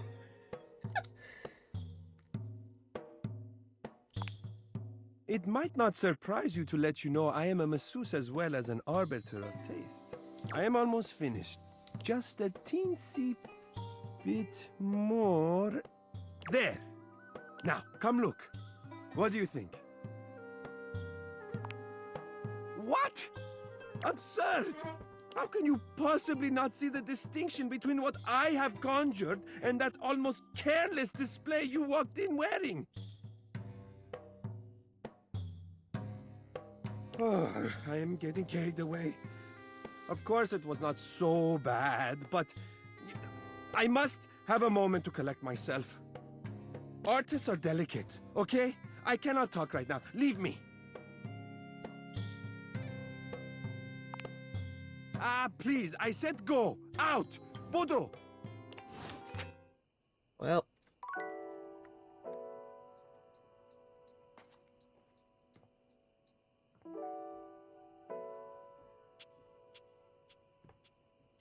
How about a bedtime story from, you know, an object we're supposed to be dating? Oh, this one. This is the biggie, buddy. It's a good one.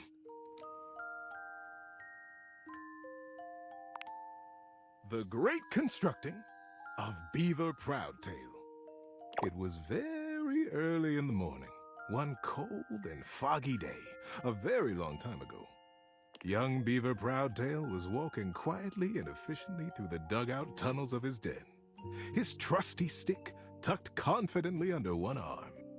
It was at this time every morning that the young beaver made his rounds, through the whole den where his colony lived, and then up and out the riverbank, where the world he knew, the world he vigilantly protected, met the strangeness of outside.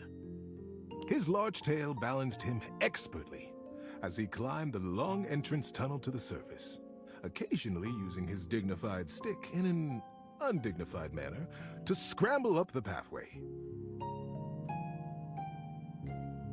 As he heaved himself out onto the bank of the river, Beaver's attentiveness grew even more acute. It was dangerous to be outside alone. The Great War with the colony across the river had been going on for as long as he could remember, and a fair bit of time beyond that. It seemed like there had always been the war. He couldn't remember any outright battles or even any scrappy skirmishes, but they were definitely at war. He was sure of it. For a moment, he almost asked himself what the war was even about. But he forgot to finish the question. He was very young, after all, and what did it matter? The colony was on the other side of the river, and beavers didn't even cross rivers. He smartly tucked his stick back under his arm and began his patrol. So many steps this way, a scrutinizing scan, and so many steps back. But today, something was different. On the other bank of the river, through the fog, he heard the distinctive sounds of battle. "On guard, ye scum-footed knave," the voice cried. "Defy me at your peril!" The sounds of the wood clanging against wood echoed through the fog. Hey-ya! Pow! Bing, bang, boom!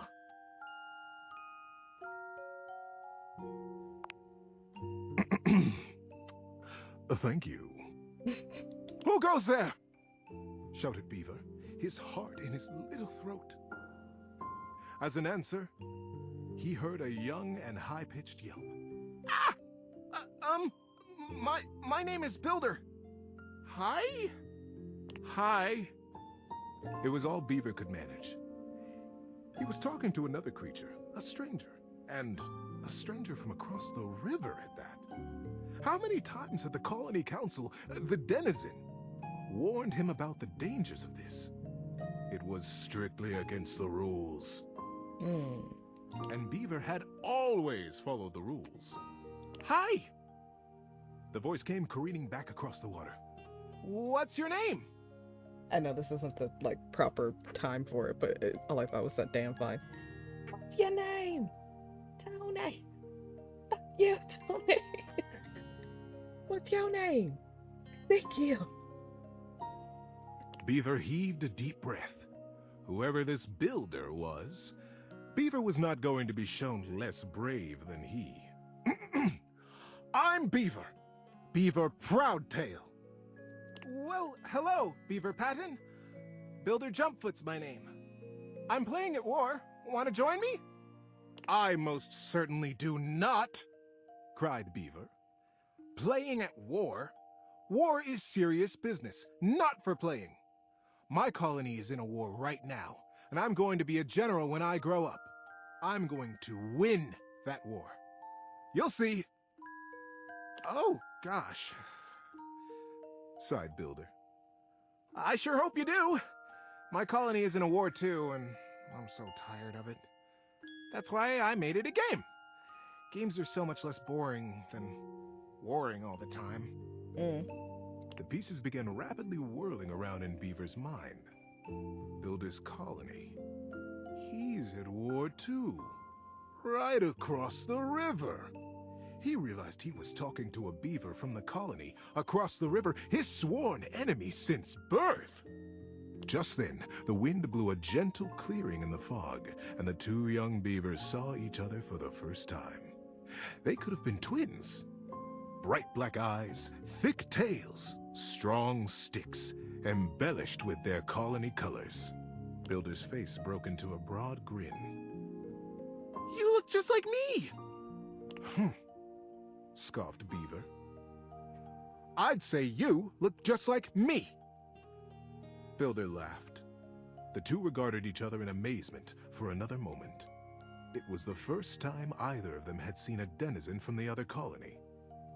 Builder leaned down and hefted up a perfect pebble from the riverside. Not too big, not too small. He tossed it up. With perfect timing, he swung his stick easily, and Beaver heard it crack as it met the pebble in midair and sent it winging across the water. Instinctively, Beaver reached out and caught it in his paw. Now he was accepting contraband? What would his parents say?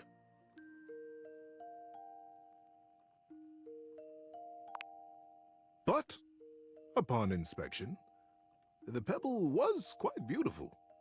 It had a single bold red stripe around it, and it was wet from the riverside mud. His young mind decided that he would keep it. He would keep it a secret, of course, and that was all right. The denizen didn't have to know everything. The clearing and the fog began to fill with thickened air. He looked up, suddenly anxious to lose his new friend. Friend? Huh. How quickly that had happened. And there Builder was, smiling and waving.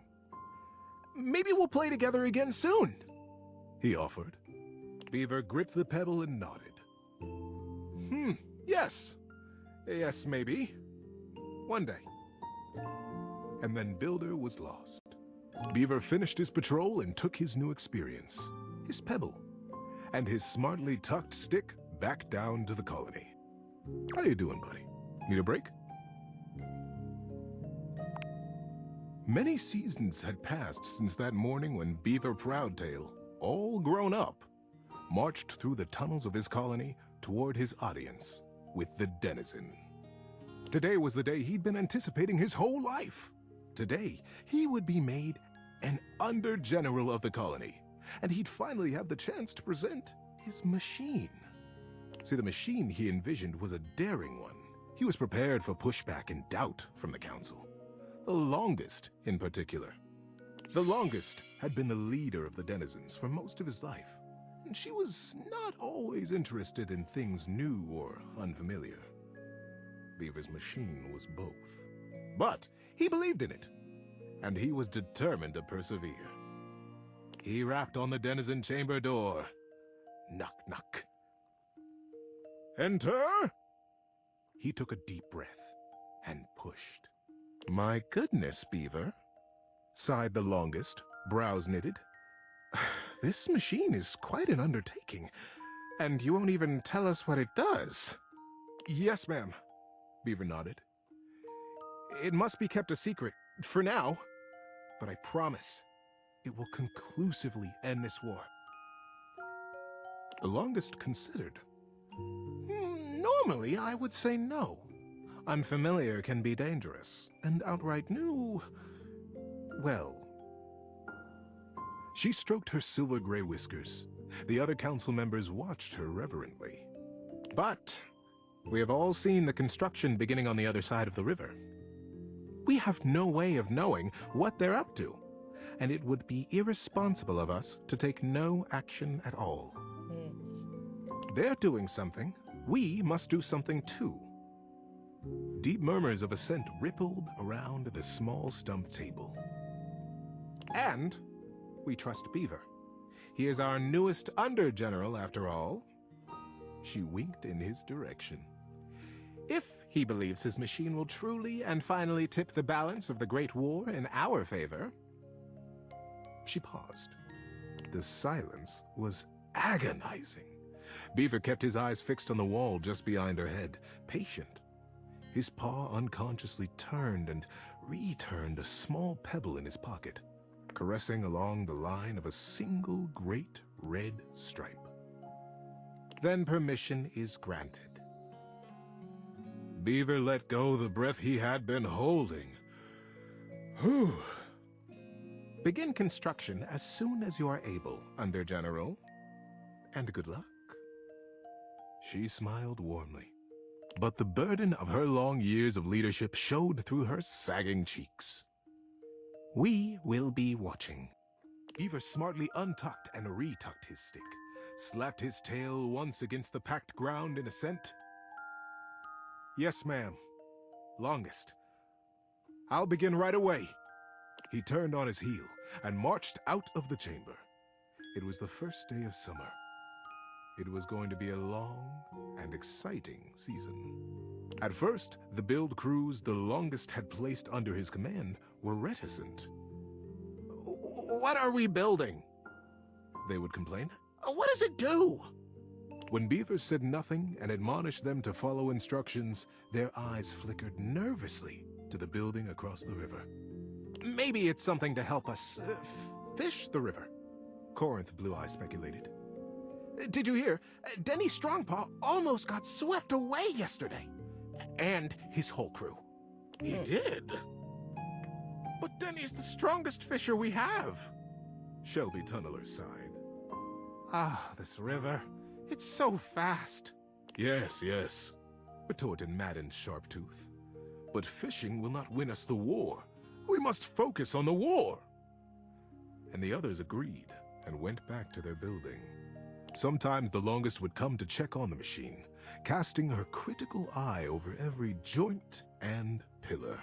Most often, she went back below with hardly a word to Beaver, appraising, wearing her doubt like a shawl.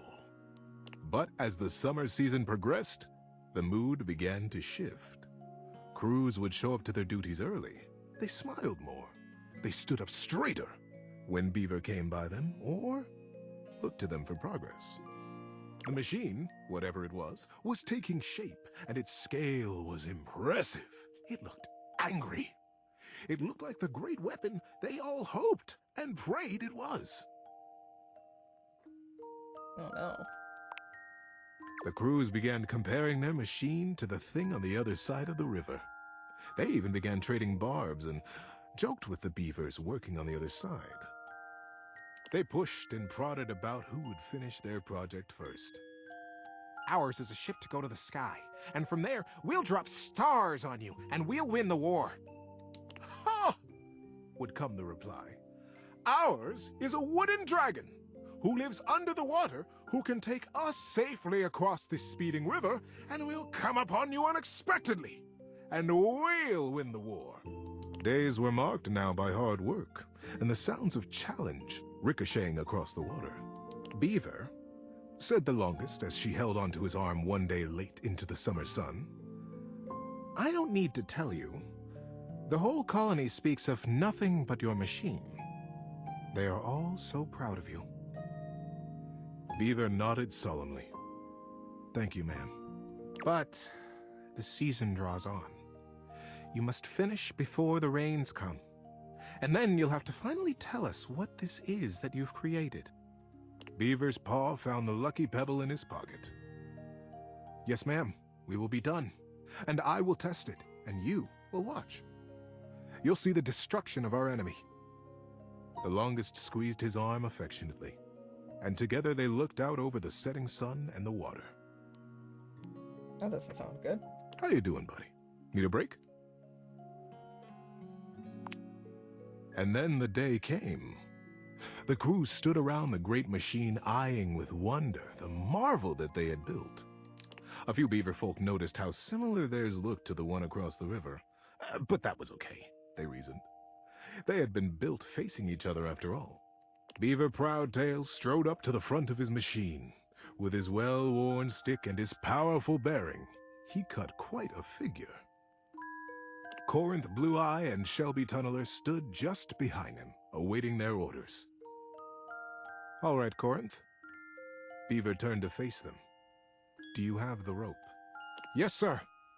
Corinth turned to Shelby, who produced the end of a long length of woven rope from a basket in the base of the machine.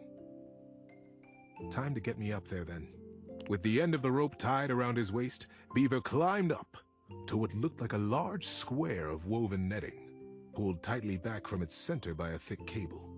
The cable was held by 4 whole crews of beaver folk, straining against the resistance of the net. The longest stood back at a safe distance, her shawl wrapped tightly around her shoulders to ward off the early autumn chill. Beaver settled himself right in the middle of the netting, at the last moment shaking his head in sudden memory. Here, he said to Shelby, and handed her his precious stick. I'll be back for this. Back? Queried Shelby. Ready, crews! Shouted Beaver. Ready, under general! Came the chorused reply. And loose! At their cue, the crews simultaneously released their hold on the cabling, and the netting rocketed forward, launching Beaver Proudtail out into the air. Oh. Great river! They cried in consternation and shock. What? Where is he gone? Is he all right? What have we done? The confusion was so great that not even the longest could restore order. Minutes passed before another shape came sailing over the river from the other side, to plop safely and squarely into the center of the net. It was Beaver. He had the same square head, and the same rope wrapped securely around his waist. Good log! What a ride! That's the most fun I've had in weeks, said the shape in the net. He began to disentangle himself and stand up. And it wasn't Beaver after all. The royal of the crews was instant and a bit frightening. Who is this? Who are you? They cried, and the longest shouted at the top of her lungs, Detain the stranger! The crews pulled him down from the net, and the stranger never stopped smiling, greeting them warmly, even patting some of the beaver folk on the back. He looked just like Beaver. But Beaver never smiled like that. Beaver hardly smiled at all, come to think of it. I can understand your confusion, said the stranger genially. Beaver and I looked so much alike, even when we were kids. My name is Builder. Builder Jumpfoot. When no reply or greeting was forthcoming, Builder went on. I'm from the colony across the river. Oh, the silence was absolute. Across the river? How was that possible? Was he a weapon? Where was Beaver? How were they ever to get him back? He's probably just dead. Builder just smiled, absolutely at his ease, seemingly pleased as punch to be among all these new friends.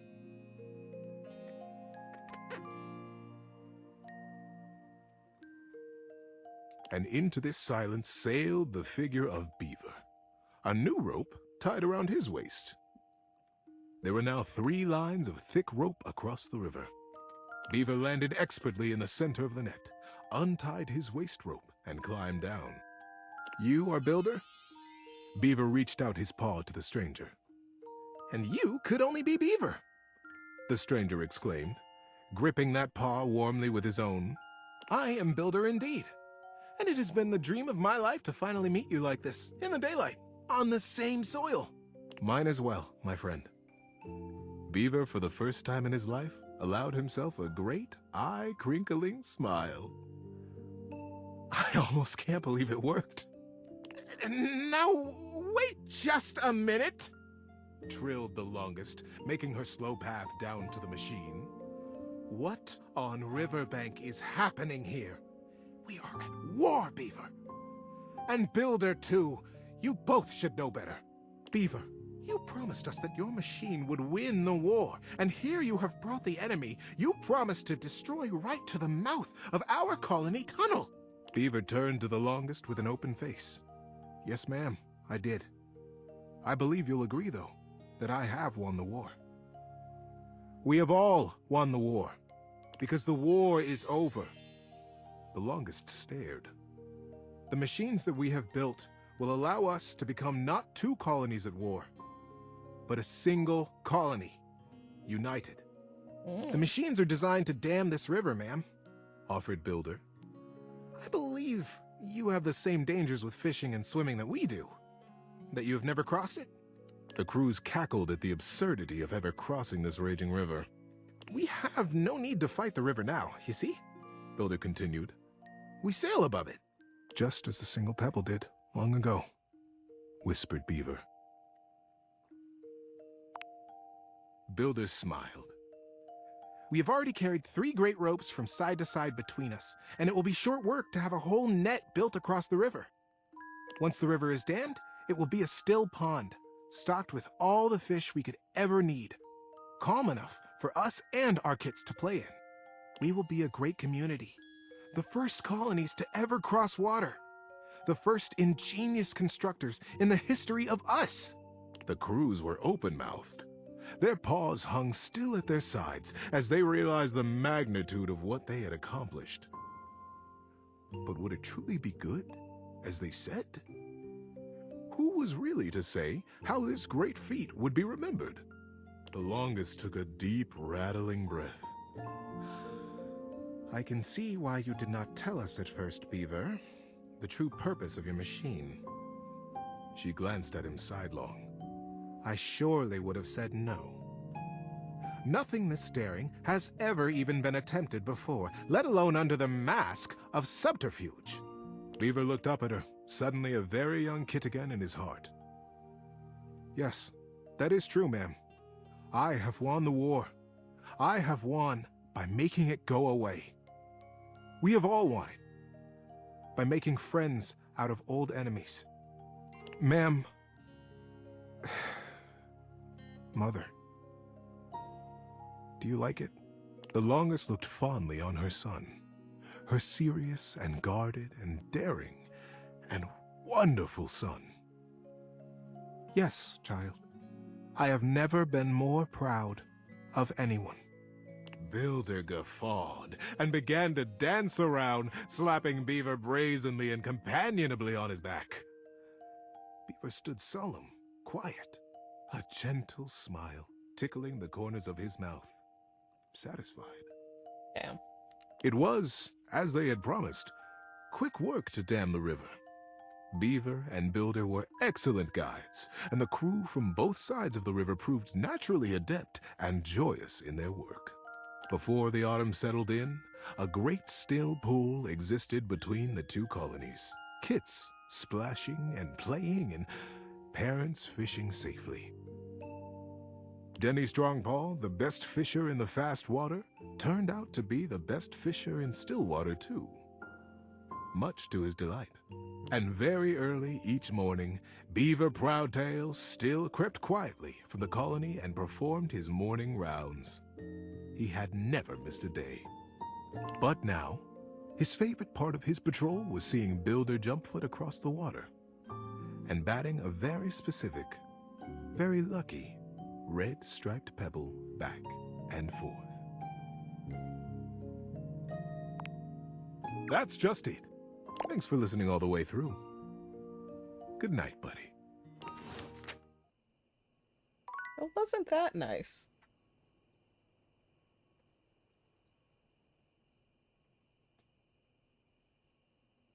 I think we'll make one more day of it. Then we'll get out of here.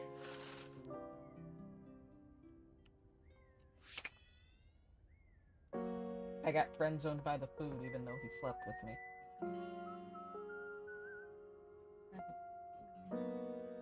By Mitchell. The food critic. He slept with me and I still got friend zoned.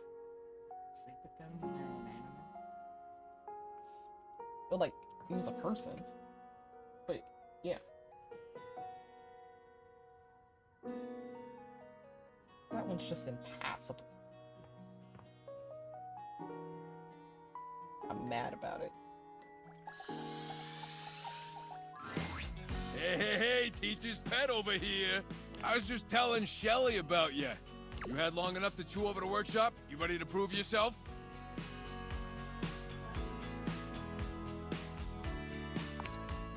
Hey, that's the spirit. All right, let's see what you got. You got a crush on me, real bad. Passion rages through your body every time you see me. You see me walking your way, looking handsome and strong and all that. Now, what do you do? Now I throw myself at your feet begging for a crumb of attention. Bro, don't do that.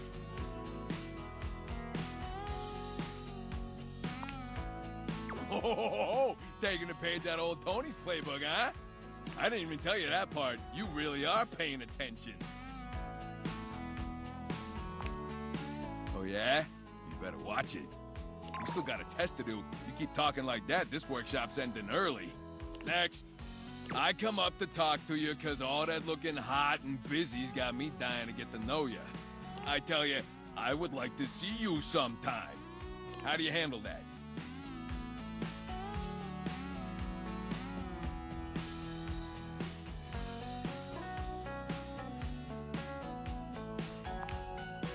Oh, now that's the stuff right there.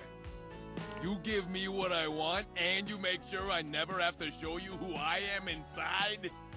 Again, disclaimer, please don't do this. I mean, that's what we in the business call a win-win, baby! That's what I'm talking about! Yeah, that ain't how the bit goes, buddy. Yeah. You just leave the you-know-what-I'm-talking-abouts to me, huh? All right, time to see how you did. Hey, look at that. I knew you'd make me proud. The student has become the master. Can't ask for better than that. All right, that's all I had for the workshop.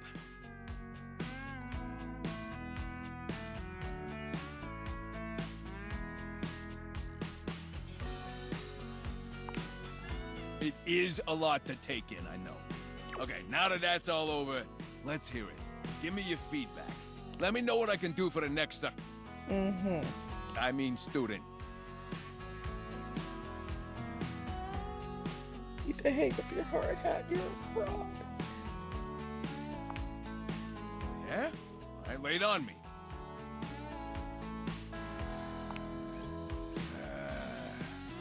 I don't know about that. Yeah, I think I want a second opinion. You know, on account of your romantic life being a dumpster fire. No offense.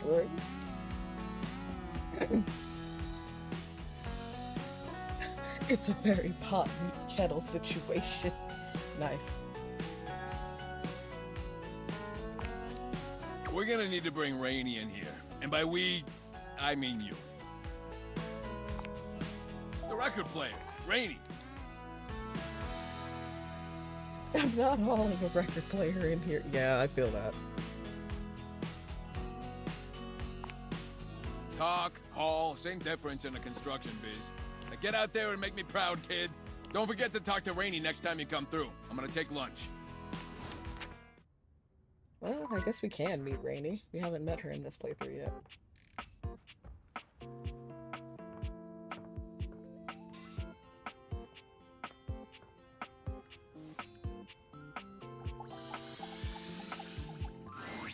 Hey there.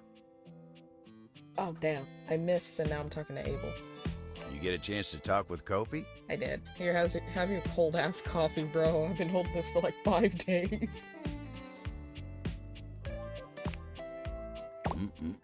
She sure does know her way around a cup of coffee. Thank you. I needed this today. Me? No, no. Oh, it's nothing to trouble yourself over.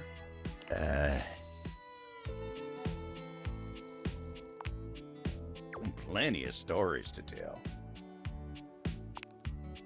Me? Oh, sure. I've got stories, I suppose. They're not exactly exciting, though. You know what? You want exciting? You should talk to the captain. Why, I swear he's seen it all. Why don't you go ask Captain Jacques about his time on the high seas?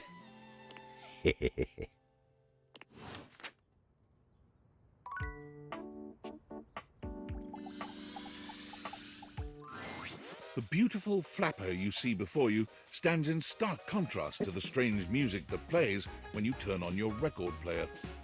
Where she seems sweet with an old-world sort of beauty, the music she plays is all kinds of wrong.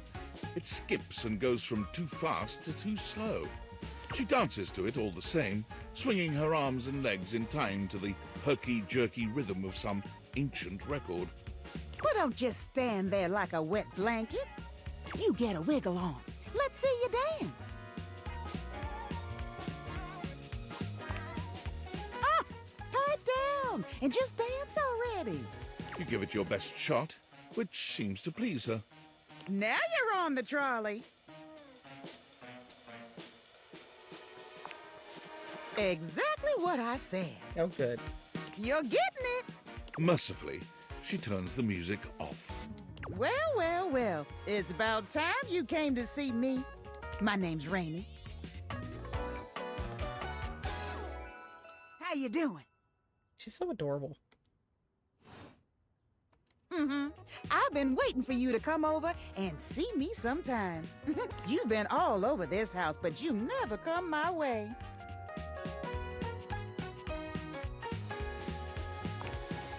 Of course, I still work. I might be an antique, but there's still plenty of life in this old record player. Dateables are actually really cool. I kind of really like them, just for like the old aesthetic stuff. Like I have a little soft spot for like old things. I have this really like old vintage camera. It does not work worth a damn, but it's very fun to look at because it's kind of nice to look at like the way things have progressed over so many years, right? Like I still remember, and I'm gonna date myself so hard. I still remember the time of like box TVs, you know, where they had like that big ass back in the center, thing in the back, and you gotta smack it to like get it to work right, or like even just blowing in the cartridge to like play a video game. Like it's just a simple shit. And I mean like the new stuff is great, you know, it's all fast and sleek and new, but I don't know, there's something simple about like the older shit. I guess the memories of like trying to make it work, breathe life into a cartridge, or trying to fix an old CD, even just like making a mixtape for somebody, or like burning a CD with like a special playlist for someone. It's like something that like the new stuff can't really get you. Like you can make a playlist for someone, but it was just like, I think it was the time you made to make a playlist for someone, like on a CD. I don't think you'll ever really replicate that with like a playlist. I don't know. Maybe I'm just old. Well, anyway, it is so great to see a new face around here, even if your face ain't exactly new to me. Nobody ever seems to want to hang out anymore. I can't imagine why. I used to be the belle of the ball. Everyone was so happy to see me at a party. Now it's always just me and my records. Not they're bored of you. Oh God. The wrong speed. You spifflicated or something? Spifflicated? It's just fine. Well, whatever. I'm gonna keep the party going here. Feel free to stick around, if you can keep up. Otherwise, you can beat it. This beat's for expert hoofers only. Rainey's frenetic, high-pitched record is too much for most anyone to keep up with. You decide to check in with her another time.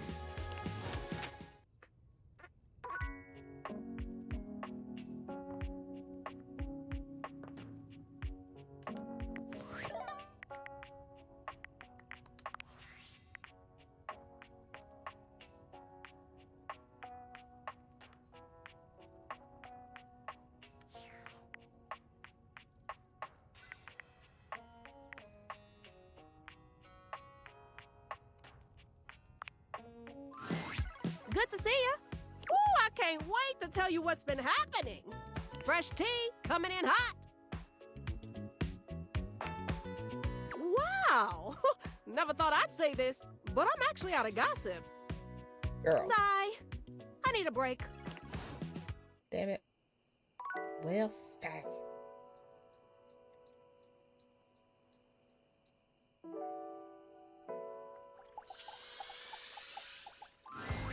The fiery figure that stands before you nearly defies description.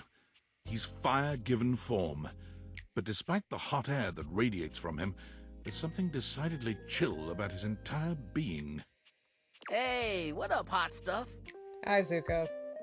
It's about time we sparked up a conversation. I'm Dante, the fireplace. Mm-hmm. Sure, we just met, but you could think of me as an old flame. Of course, the hearth is the heart of the home. I seen what you're doing. Kind of get me fired up, too. Oh.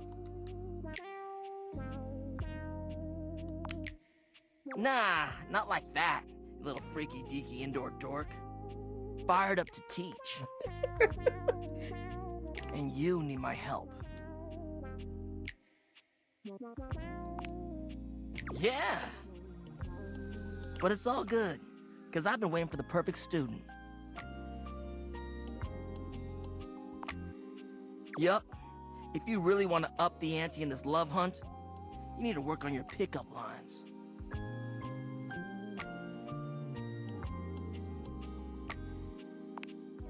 I'm serious. It's not always gonna be so easy as firing up those specs and talking someone's ear off. What is the fourth wall in this game? Be it love, friendship, or hatred. The sizzling art of the pickup is all you need. I'm the master, and you're the perfect human to pass the torch to. Hell yeah! Just look at you. You're the exact right amount of smooth and rough around the edges. Like a piece of firewood. Full of potential. But right now, you're also kind of a soggy stump. I can make you crispy, baby. My point is that with my help, you got a chance to burn bright. But if you don't learn how to take the first step by talking to someone, you won't ever light the flame. I mean, he's right in that regard, but please don't try and pick up people. Pickup lines hardly ever work. And by hardly, I mean like maybe a 2% chance on a blue moon would work. It don't work. I mean, put yourselves out there, but don't be cheesy. Don't be stupid.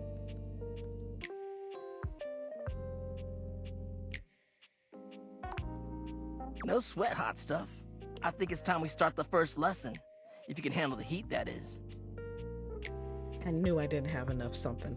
God damn it.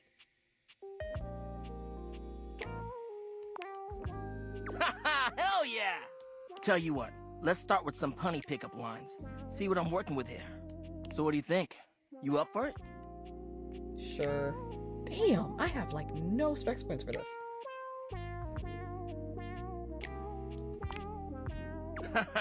Seems like you're already getting the hang of this. All right, how about this? What up, hottie? Got a light?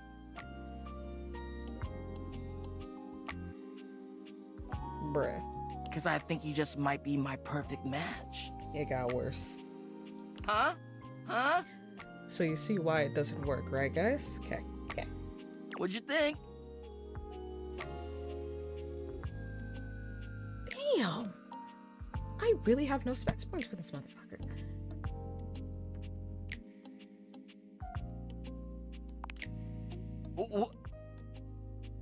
Damn! I've been working on that one for ages. Ages? I guess it could always be better, huh? You know what? This could be good for both of us.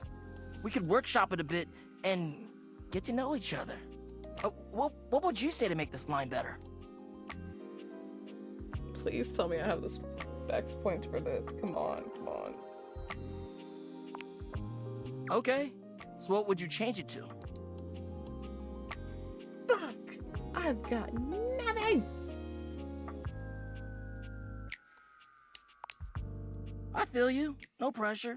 And I totally get where you're coming from. You see, that was all a trick question. Or a lesson, I guess. I was just trying to show you that pickup lines can be corny and fun, but not always the perfect opener. That's what he was trying to say.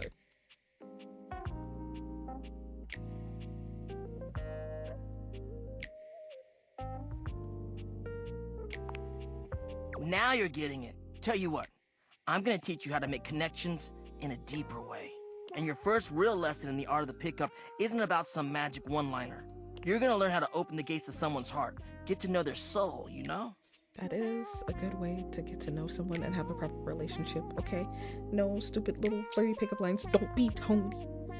Just put yourself out there, even though it's scary and hard, and you could get rejected very badly. But it'll only hurt for like a bit, and maybe that person wasn't right for you in the first place, and then you'll find the person you should really mesh with. And sometimes they're the person you least expect. I mean, I never expected to be with Kitten. I like how we are, but I wouldn't have it any other way. And best believe she didn't give me some cheesy pickup line and that's how we got together. That's not how that worked.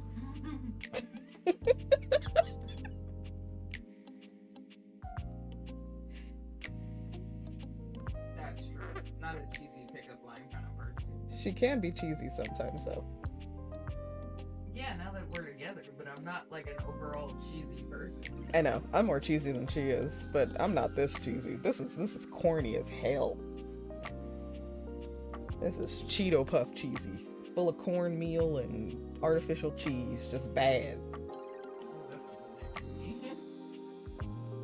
You ride with me and you're gonna learn how to be smooth, but in a sensitive way.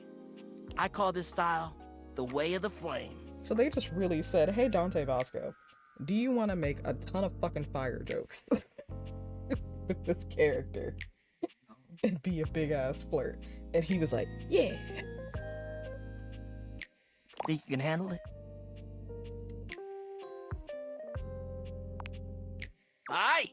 I'll give you a day to cool off. See me later for our next lesson, you little firecracker. Later!